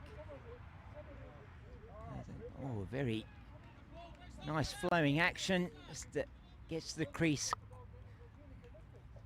off a short run with pace, and really does get some good movement, some good pace on the ball off the short run. It's a slingshot with that arm. Oh, and desperate attempt by Mike Cann to cut that one off at his position at a shortish extra cover. Can't do that. It's down to Paul Evans. Oh, and just unfortunate there for Wales. And good awareness from the USA batters as Evans's throw is not gathered up by Edie, and they go through for 2.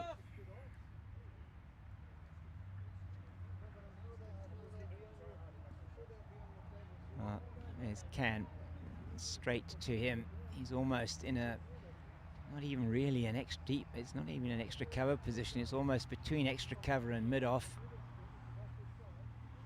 Down the leg side, missed by Fenn. That's going to run away. It could well be wide, is it? Run away. It's been stopped on the boundary. Some brilliant footwork there by Webster, and it's wide. and they get through for 2 runs as well.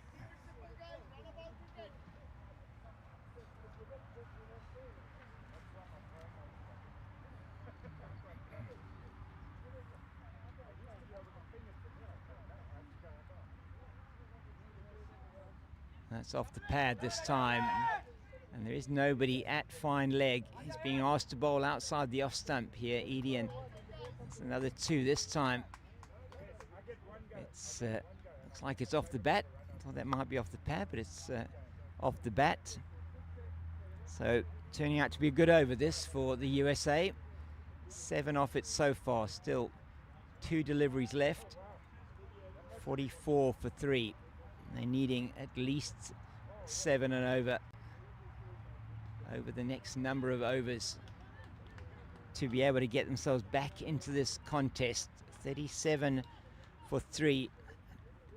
They were at the end of 9 by comparison. 54 for 1. Can does some very good fielding once again. It's the end of the over.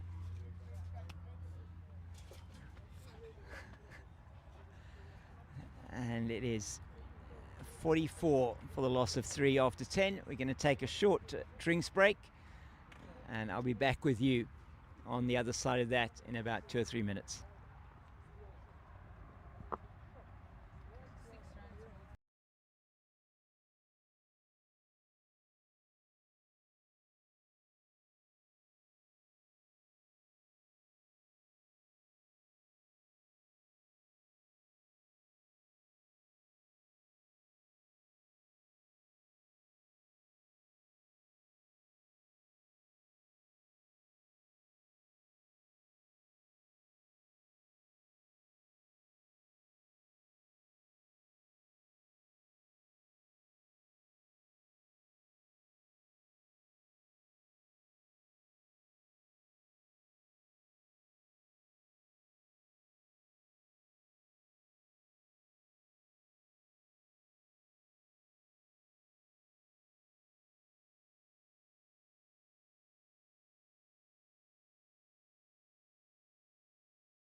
So drinks break is a thing of the past.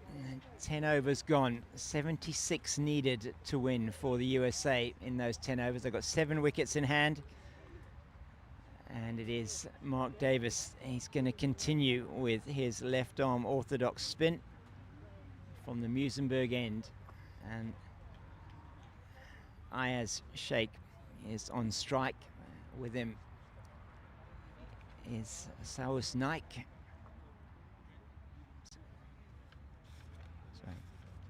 Suhas Naik, sorry, apologies. And that's the no run there.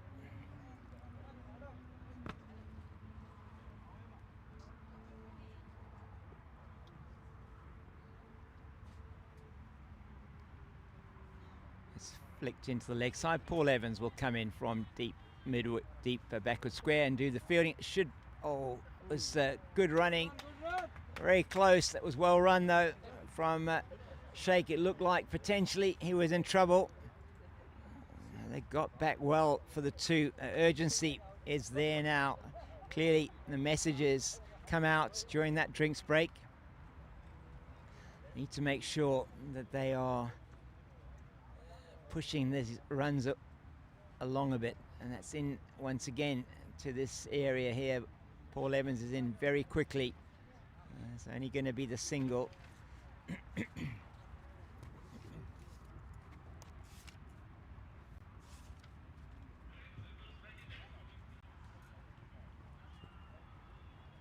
So the intent is clear from the USA batters after the drinks break, looking to turn the ones into twos and get runs off every delivery. Is Evans caught into action again. It'll be two this time.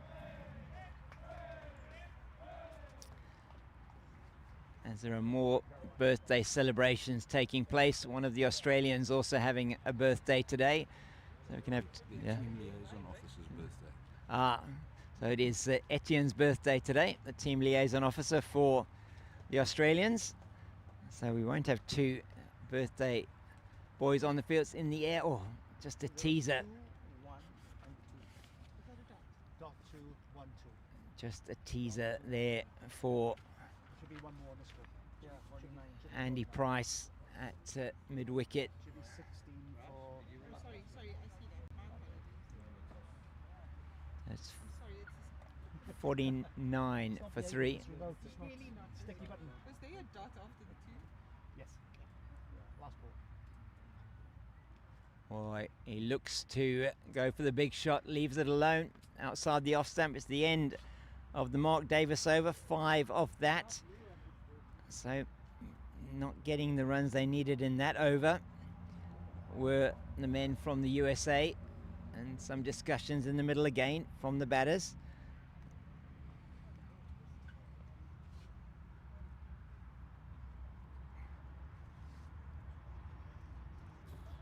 $49 for 3 at the same stage. 62 for 3 were Wales, so they were 13 runs ahead.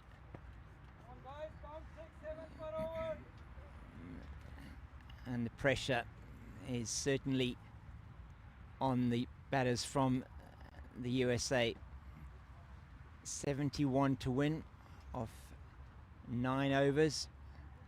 So it's just shy of 8 runs to the over at the moment.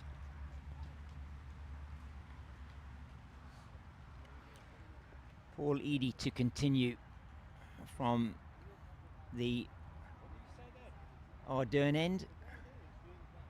It's in the air, and over the head of Rodway at backward point, down to the boundary for 4. That's exactly what they need, the USA. Ayaz Sheikh took some time to get going, but now he's underway, and that is a big boundary in the context of this run chase. 50 comes up with that boundary. 53 for 3 after 11.1 overs. So just a little bit of impetus starting to be built by the USA. Well, not going to get a run there. Trying to work it away into the leg side.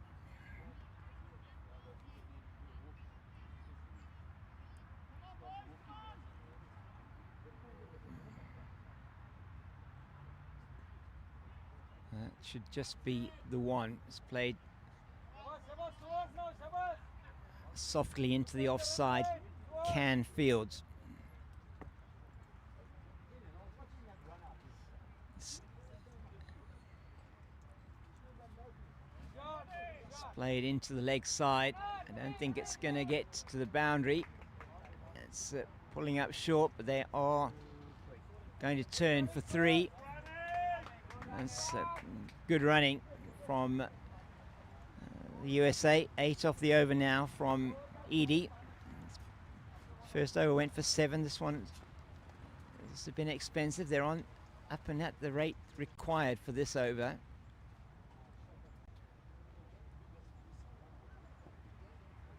It's in the air. It's just bounces short of Rodway. He's not able to cut it off. They'll come through for 2. So big over this for the USA. 10 off it so far.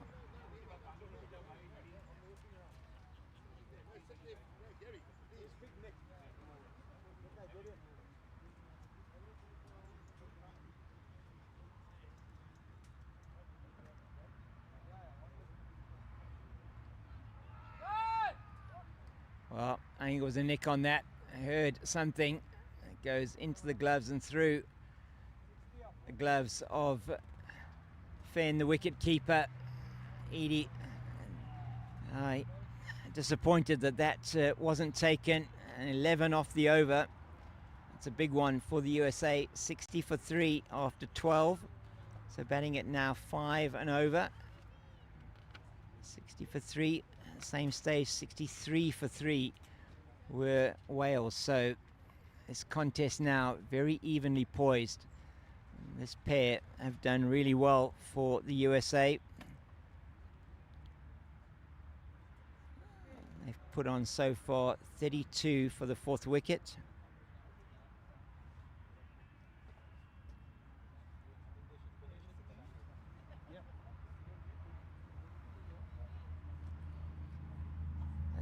Davis will continue his last over. Gives a lot of flight. They go through for a quick single. Won't be able to prevent that.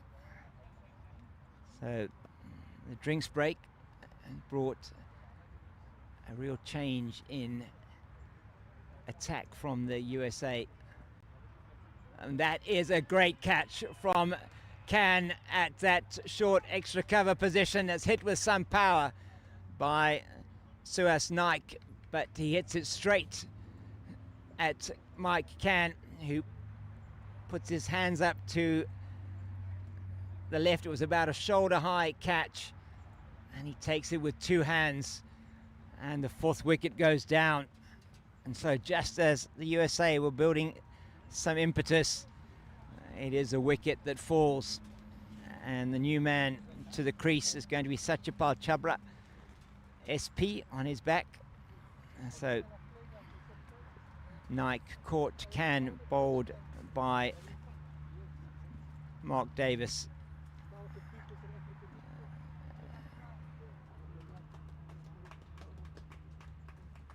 What were Naik's numbers, Steve? 10 or 15 balls. 10 off 15 deliveries for Suhas Naik now. So was that a crucial breakthrough for Wales, as those two put on 32 for the 4th wicket. Still a lot of work to do. They're halfway there. They're not quite living on a prayer at the moment, but they are looking to chase this 120 down. Satyapal Chabra is in short, and it's pulled away. It may well go down to the boundary. Races away over this quick outfield at Claremont Cricket Club, and immediately Satyapal is into the runs, just dropping a little bit short Mark Davis, he's had an excellent spell. It was 2 for 13 before that shot, now 2 for 17. Still very good from the slow left armour.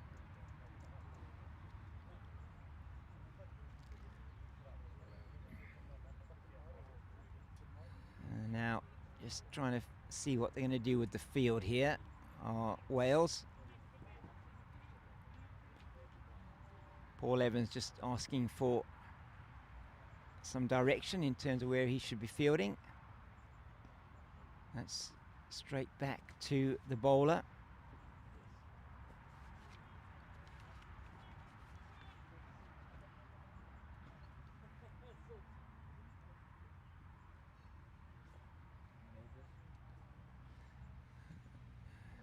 This one is McCann fielding at extra cover.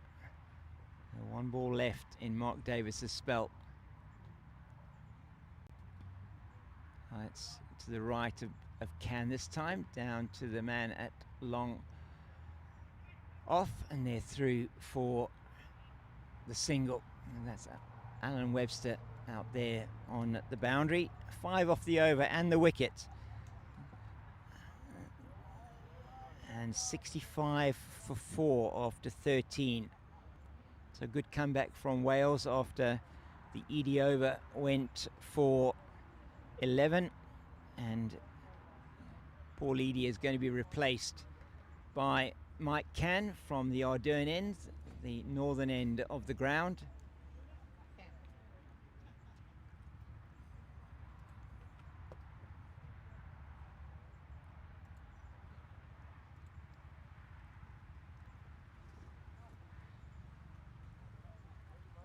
So just getting his field sorted out here, Mike Can.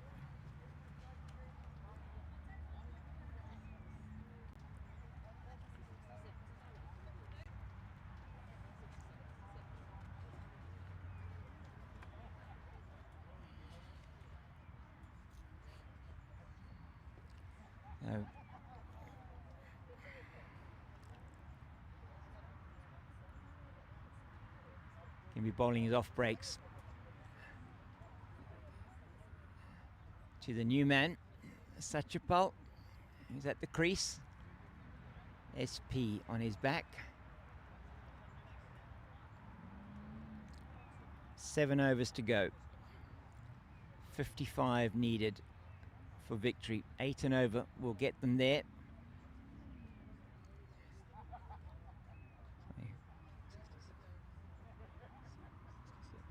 Sorry, 66 for 4, apologies. It's played down to long on. They won't go through for more than a single.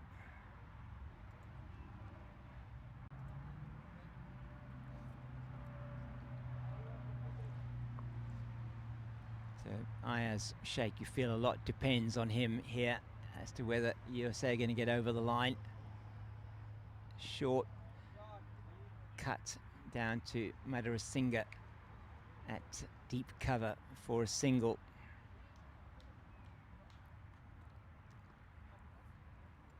We've got 4 on the offside, 5 on the leg for the off-break bowler. He's going to be targeting the stumps, you feel. That's exactly what he does. And it's no run there. Oh, there is. Oh. Eadie just not able to gather cleanly. If he had, feel maybe it could have been a chance for the run out. And they go through for the single.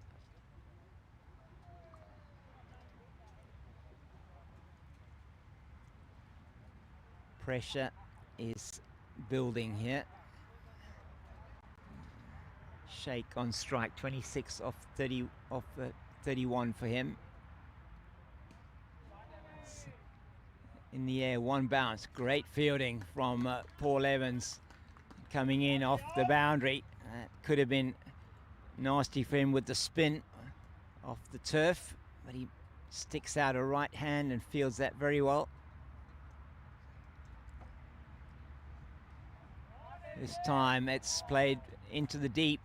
Oh, that's outstanding work by the man on the Deep mid-wicket boundary. Mark Davis out there. And 2 runs. That's so 6 off the over so far. 1 ball to come. Satchapal, he's into his work quickly. Got a boundary off his first delivery. He's on 9 now off 7. And defends. Back down to Can. It's 6 off the over. 72 for 4.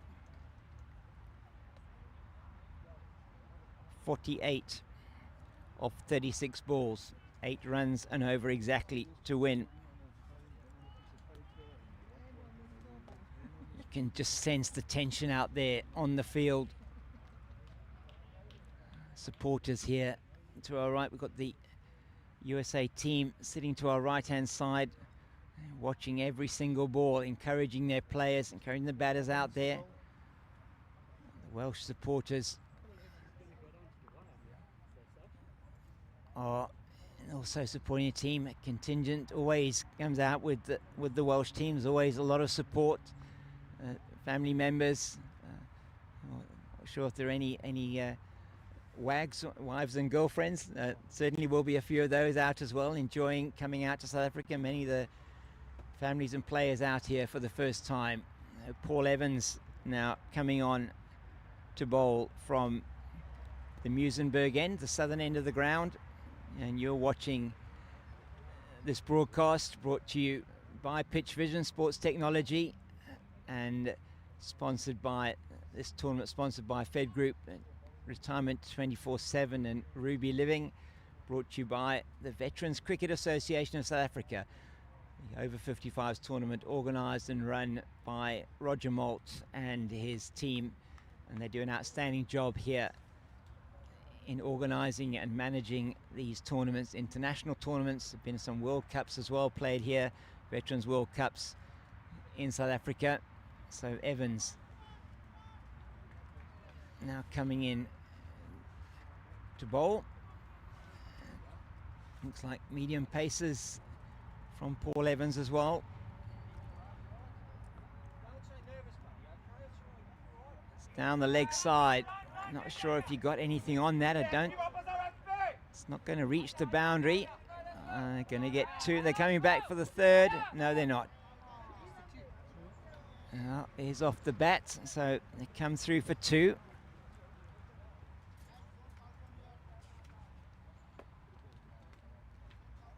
Paul Evans, another player from Pontedillas Cricket Club.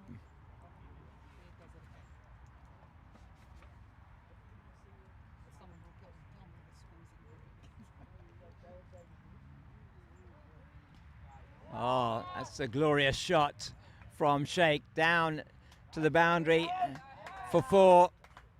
There's no fielders there at the moment, and Evans goes for 6 off his first 2 deliveries. Ayaz Sheikh has been there for a while now. He moves to 33, 78 for the loss of 4. So Evans here. His field is set for him to bowl outside the off stump. Does have 4 men on the leg side. There's a man with a very fine leg. There's a big gap here between forward square and fine. It's in the air, and another catch taken by Khan as Ayaz Sheikh tries to go over the top of extra cover, and he was bowling to his field there, Paul Evans, and that is an excellent catch once again. And the set man Ayaz Sheikh has to make his way back. 33 off 35 for him. It was a very good innings from Sheikh. You just wonder with his dismissal. 5 down now for the USA. It's 78 for 5. Partnership of 18 between Sheikh and Satchapal. So is there another twist here?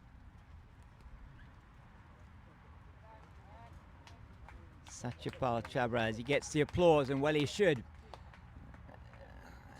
Ayaz Sheikh, he comes off the field, but another catch for Mike Can in that extra cover position, and well taken just slightly to his left once again, and about head height.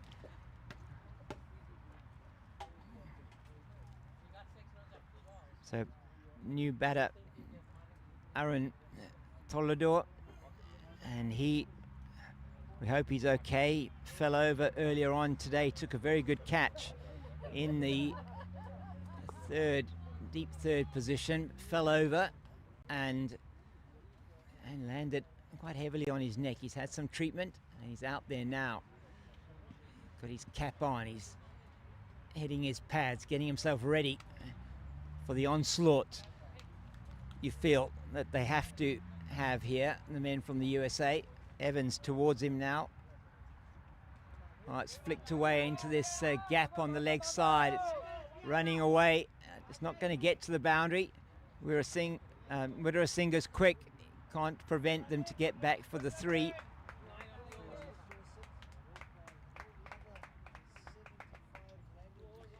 So he's off the mark with a 3.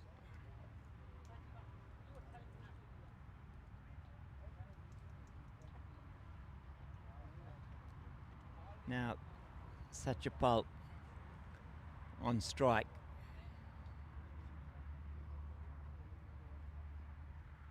That's flicked fine this time. It'll only be 1. As Adrian Davis down there at a very fine leg. So 10 off the over so far. It's been a good one, even though they've lost the wicket. 5 down. Still needing in the region of 8 and over to win this game. It's in the air. It's safe enough out to the deep cover fielder just for another single. 11 off that over from Evans, and the wicket of the set batter Ayaz Sheikh. 83 for the loss of 5 after 15. So what is that now? 37 to win off the last 5 overs. Just over 7 to the over. 7.4 to the over needed.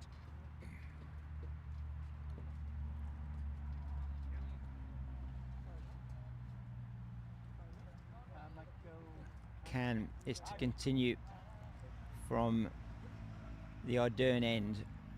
USA, you feel here, these two, with Satyapal looking good with his 10 off 9 deliveries. Aaron, he's got 4 off 2 deliveries he's faced so far, 3 and a single. Field is spread reasonably wide for the off-break bowler. He's just adjusting that field. There's a man short at fine leg. There's a man at just forward of square on the boundary. There's a man at deep mid-wicket, man at long on, and there's a man in, that is the captain, Matt Phillips, at a shortish extra cover. Mike Can away from us now. He just stops. Perhaps sees the batter moving and doesn't continue with the delivery.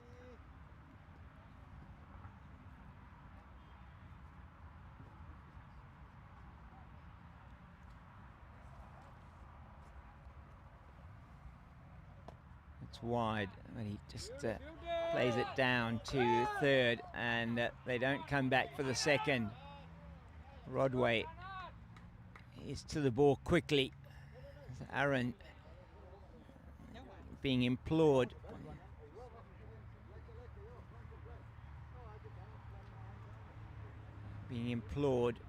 By his teammates on the side to go through for the second. They only go through for 1.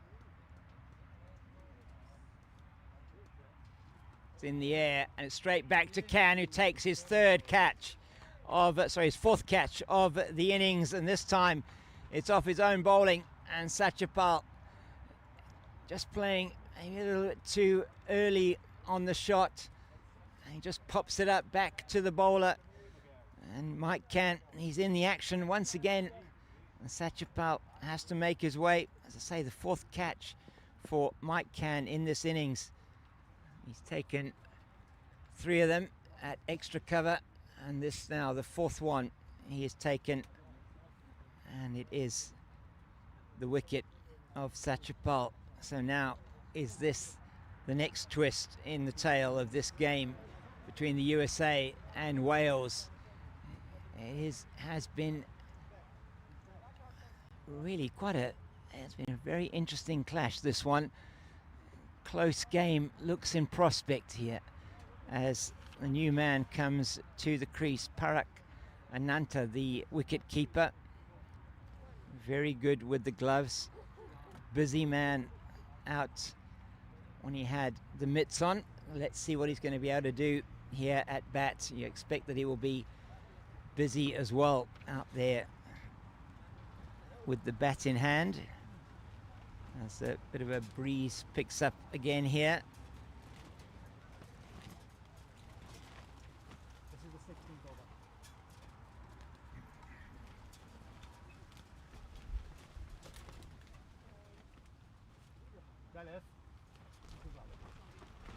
That's just neatly dabbed into the offside. Paul Eady will do the fielding. He's off the mark, Ananta with the single.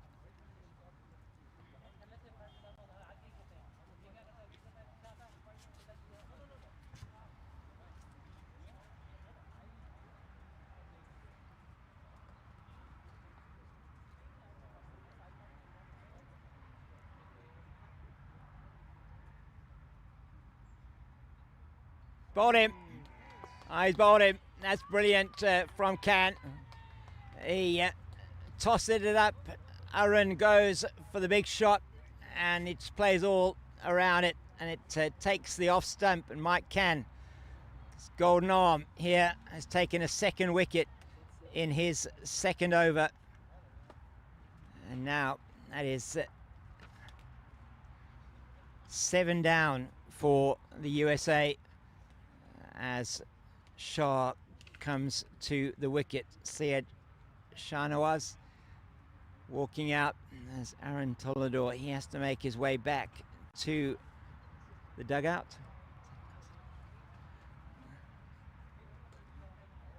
So 2 wickets in the over for Michael Can. It's 85 for 7 now.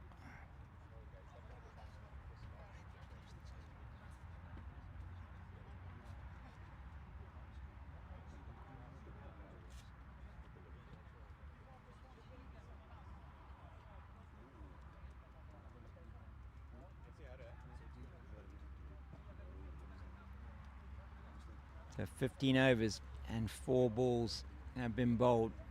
The USA teetering at 85 for 7.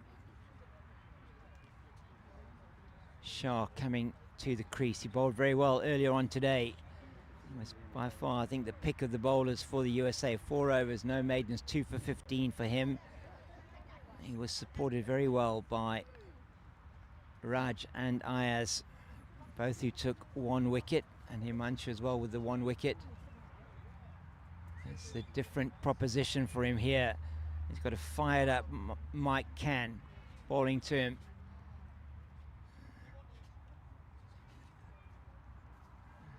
The men in red, the Dragons, they are looking to breathe some more fire onto this USA team.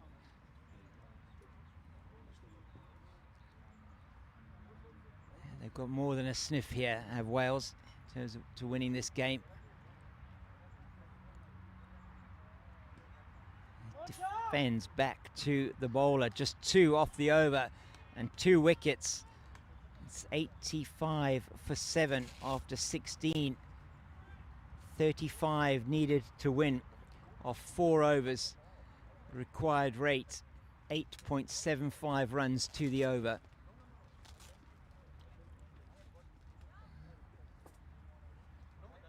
Mike Can getting the Congratulations from his captain, who's bringing himself on to bowl now, Matt Phillips. Since he'll bowl the last 2 overs from the Muizenberg end, and he's still got 2 overs left. He'll probably finish off at the Ardern end. Can the USA, can these 2 batters, the wicket-keeper Parak and the bowler Shah, can they get the USA to what looks like at the moment an unlikely victory?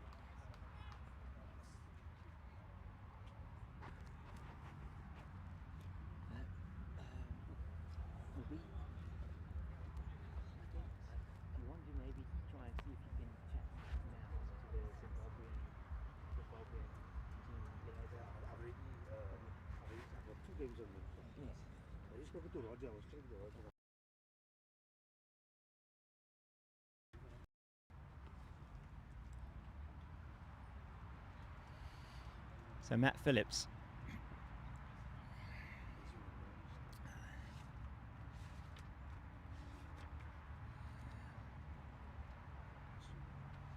Going to bowl his off breaks from the Muizenberg end. It's a little bit short, but it's dabbed into the offside, but he can't get a run.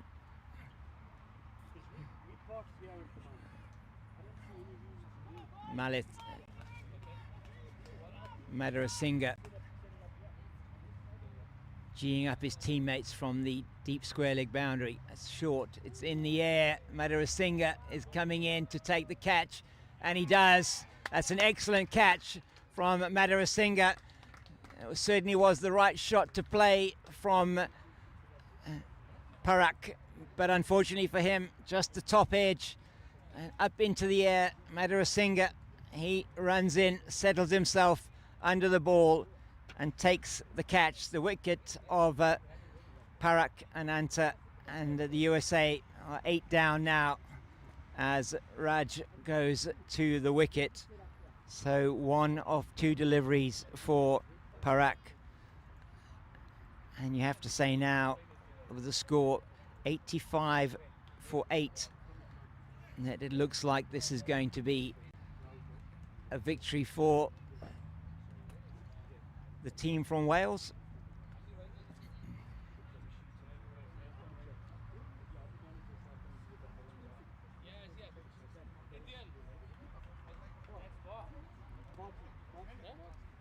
Mike Cann with a double strike in his previous over, and now the captain Matt Phillips coming through with a strike of his 2nd delivery of his spell.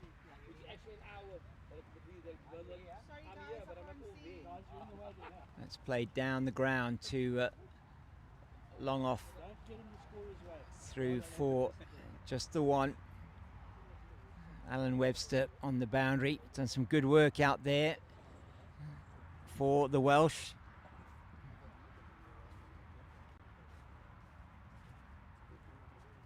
.3 the rate required.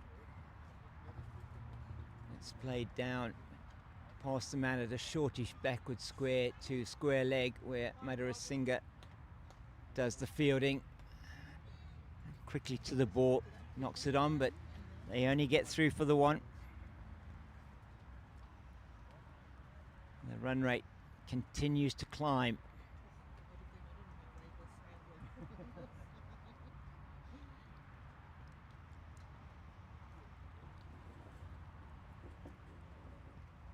Cut to the man on the deep point boundary, just the 1.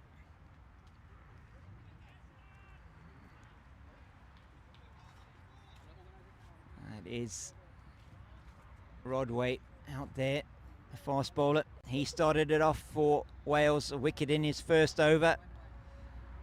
Followed up by Madhurasinghe getting a strike in his. It's played nicely forward of the man at point, going down towards the boundary. It will not get there. It's picked up by Webster, coming around from his position at long off. They go through for 2 off the final ball of the over. And at the end of 17, it's 90 for the loss of 8. So 30 needed, 3 overs. It's an easy calculation. 10 and over to win, 2 wickets in hand. Energy in the field is there from Wales.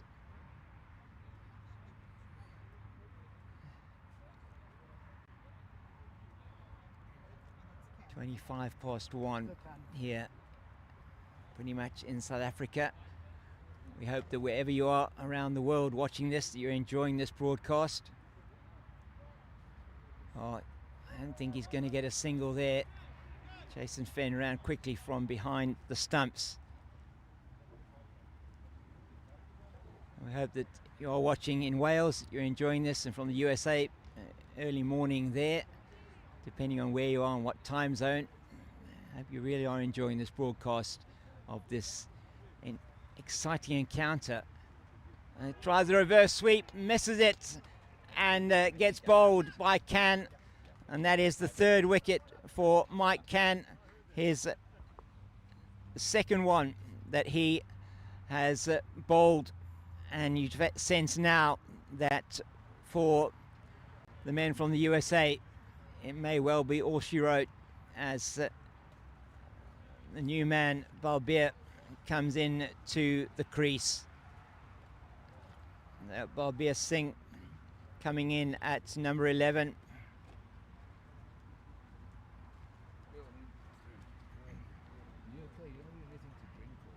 No, I've had some thanks. I'm good. Has Kenny only got 3 wickets? 3 wickets and 3 catches. 4 catches. 4 wickets. I thought he had a 5. No. He's been taking all the catches.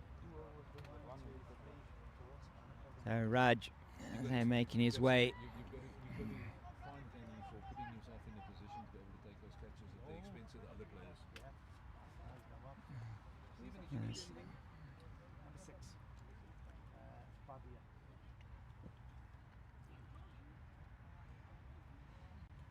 So it's Balbir Singh on strike. Mike Khan, 3 wickets for him in his 3 overs, been outstanding. 4 catches as well.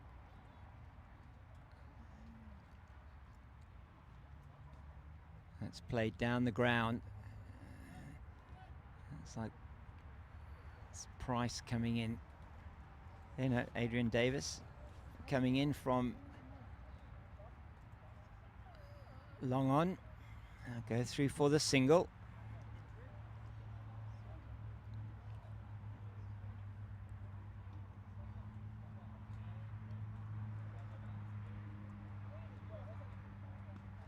Big hit. That's a half stop by Paul Eadie. They're coming back for 2. Paul Evans gets to the ball. And they are through for the 2. The last pair in at the crease. And drops his bat. There it does. Balbir as he comes through for the 2nd. But it's all good. He's safely in. Big hit. And he gets the inside half of the bat.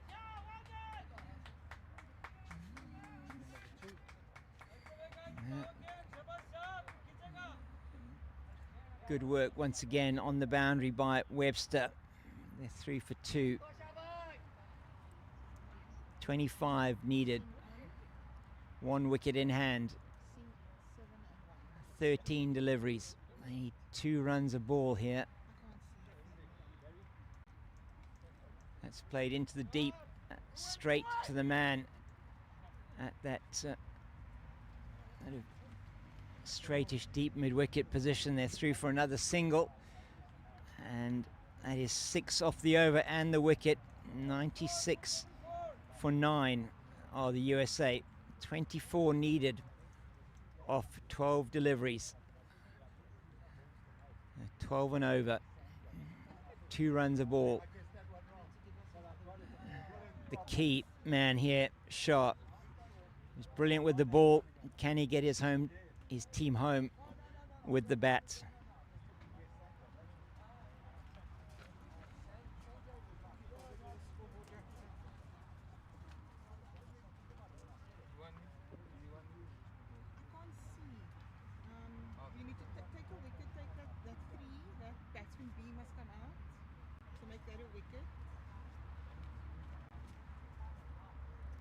Phillips in from the Musenberg end. It's played in the air for a little while. It will not be more than one.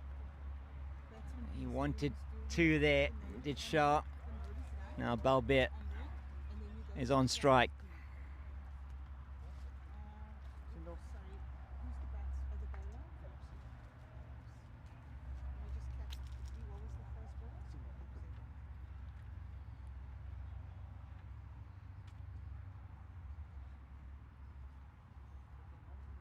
Short played down to Madara once again for the single.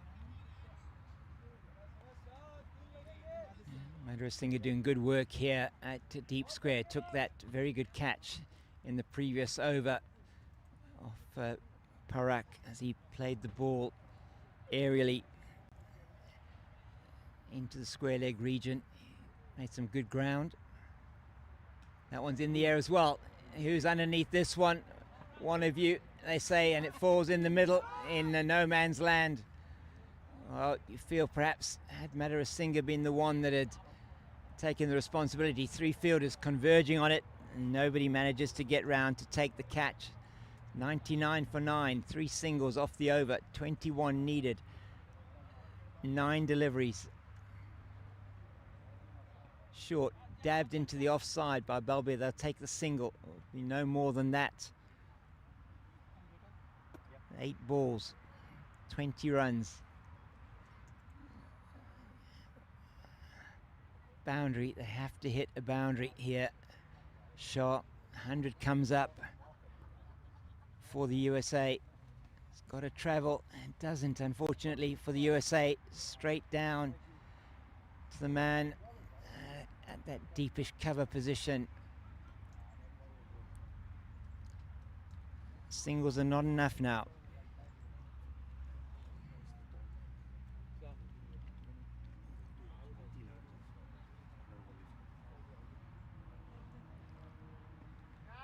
Dabbed into the offside for another single. It's 6 off the over. 6 singles, 102 for 9, 18 needed. Mike Can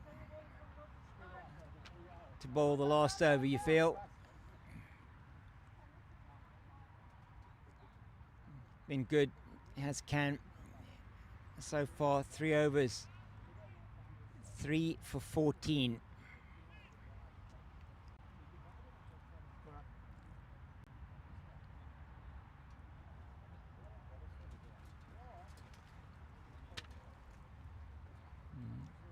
Unsurprisingly, he's getting to bowl the final over of the innings. The USA needing an improbable 18 to win. Balbert on strike. You feel he has to give the strike to Shah.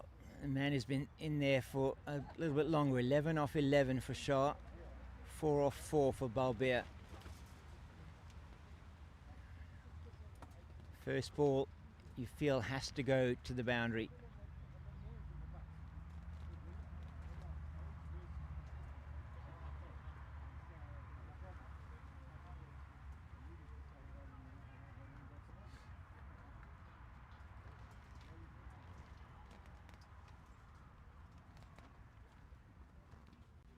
Plays it into the deep on the leg side. They are going to come back for 2, and he should make it easily, Balbert. So 2 off the first delivery. 16 off 5 balls.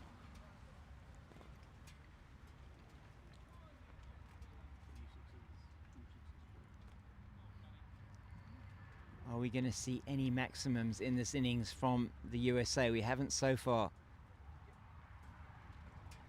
And there's a big appeal, not out, but the important thing for Wales and for the USA is that it's a precious dot ball.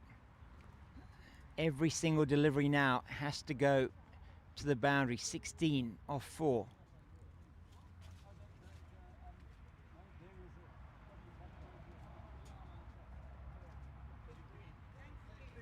The Welsh, they know. One more delivery, one more dot ball. That's in the air, down to deep mid-wicket, 1 bounce. And that's Excellent work on the boundary by Mark Davis. Now 15 needed off 3. Shah on strike.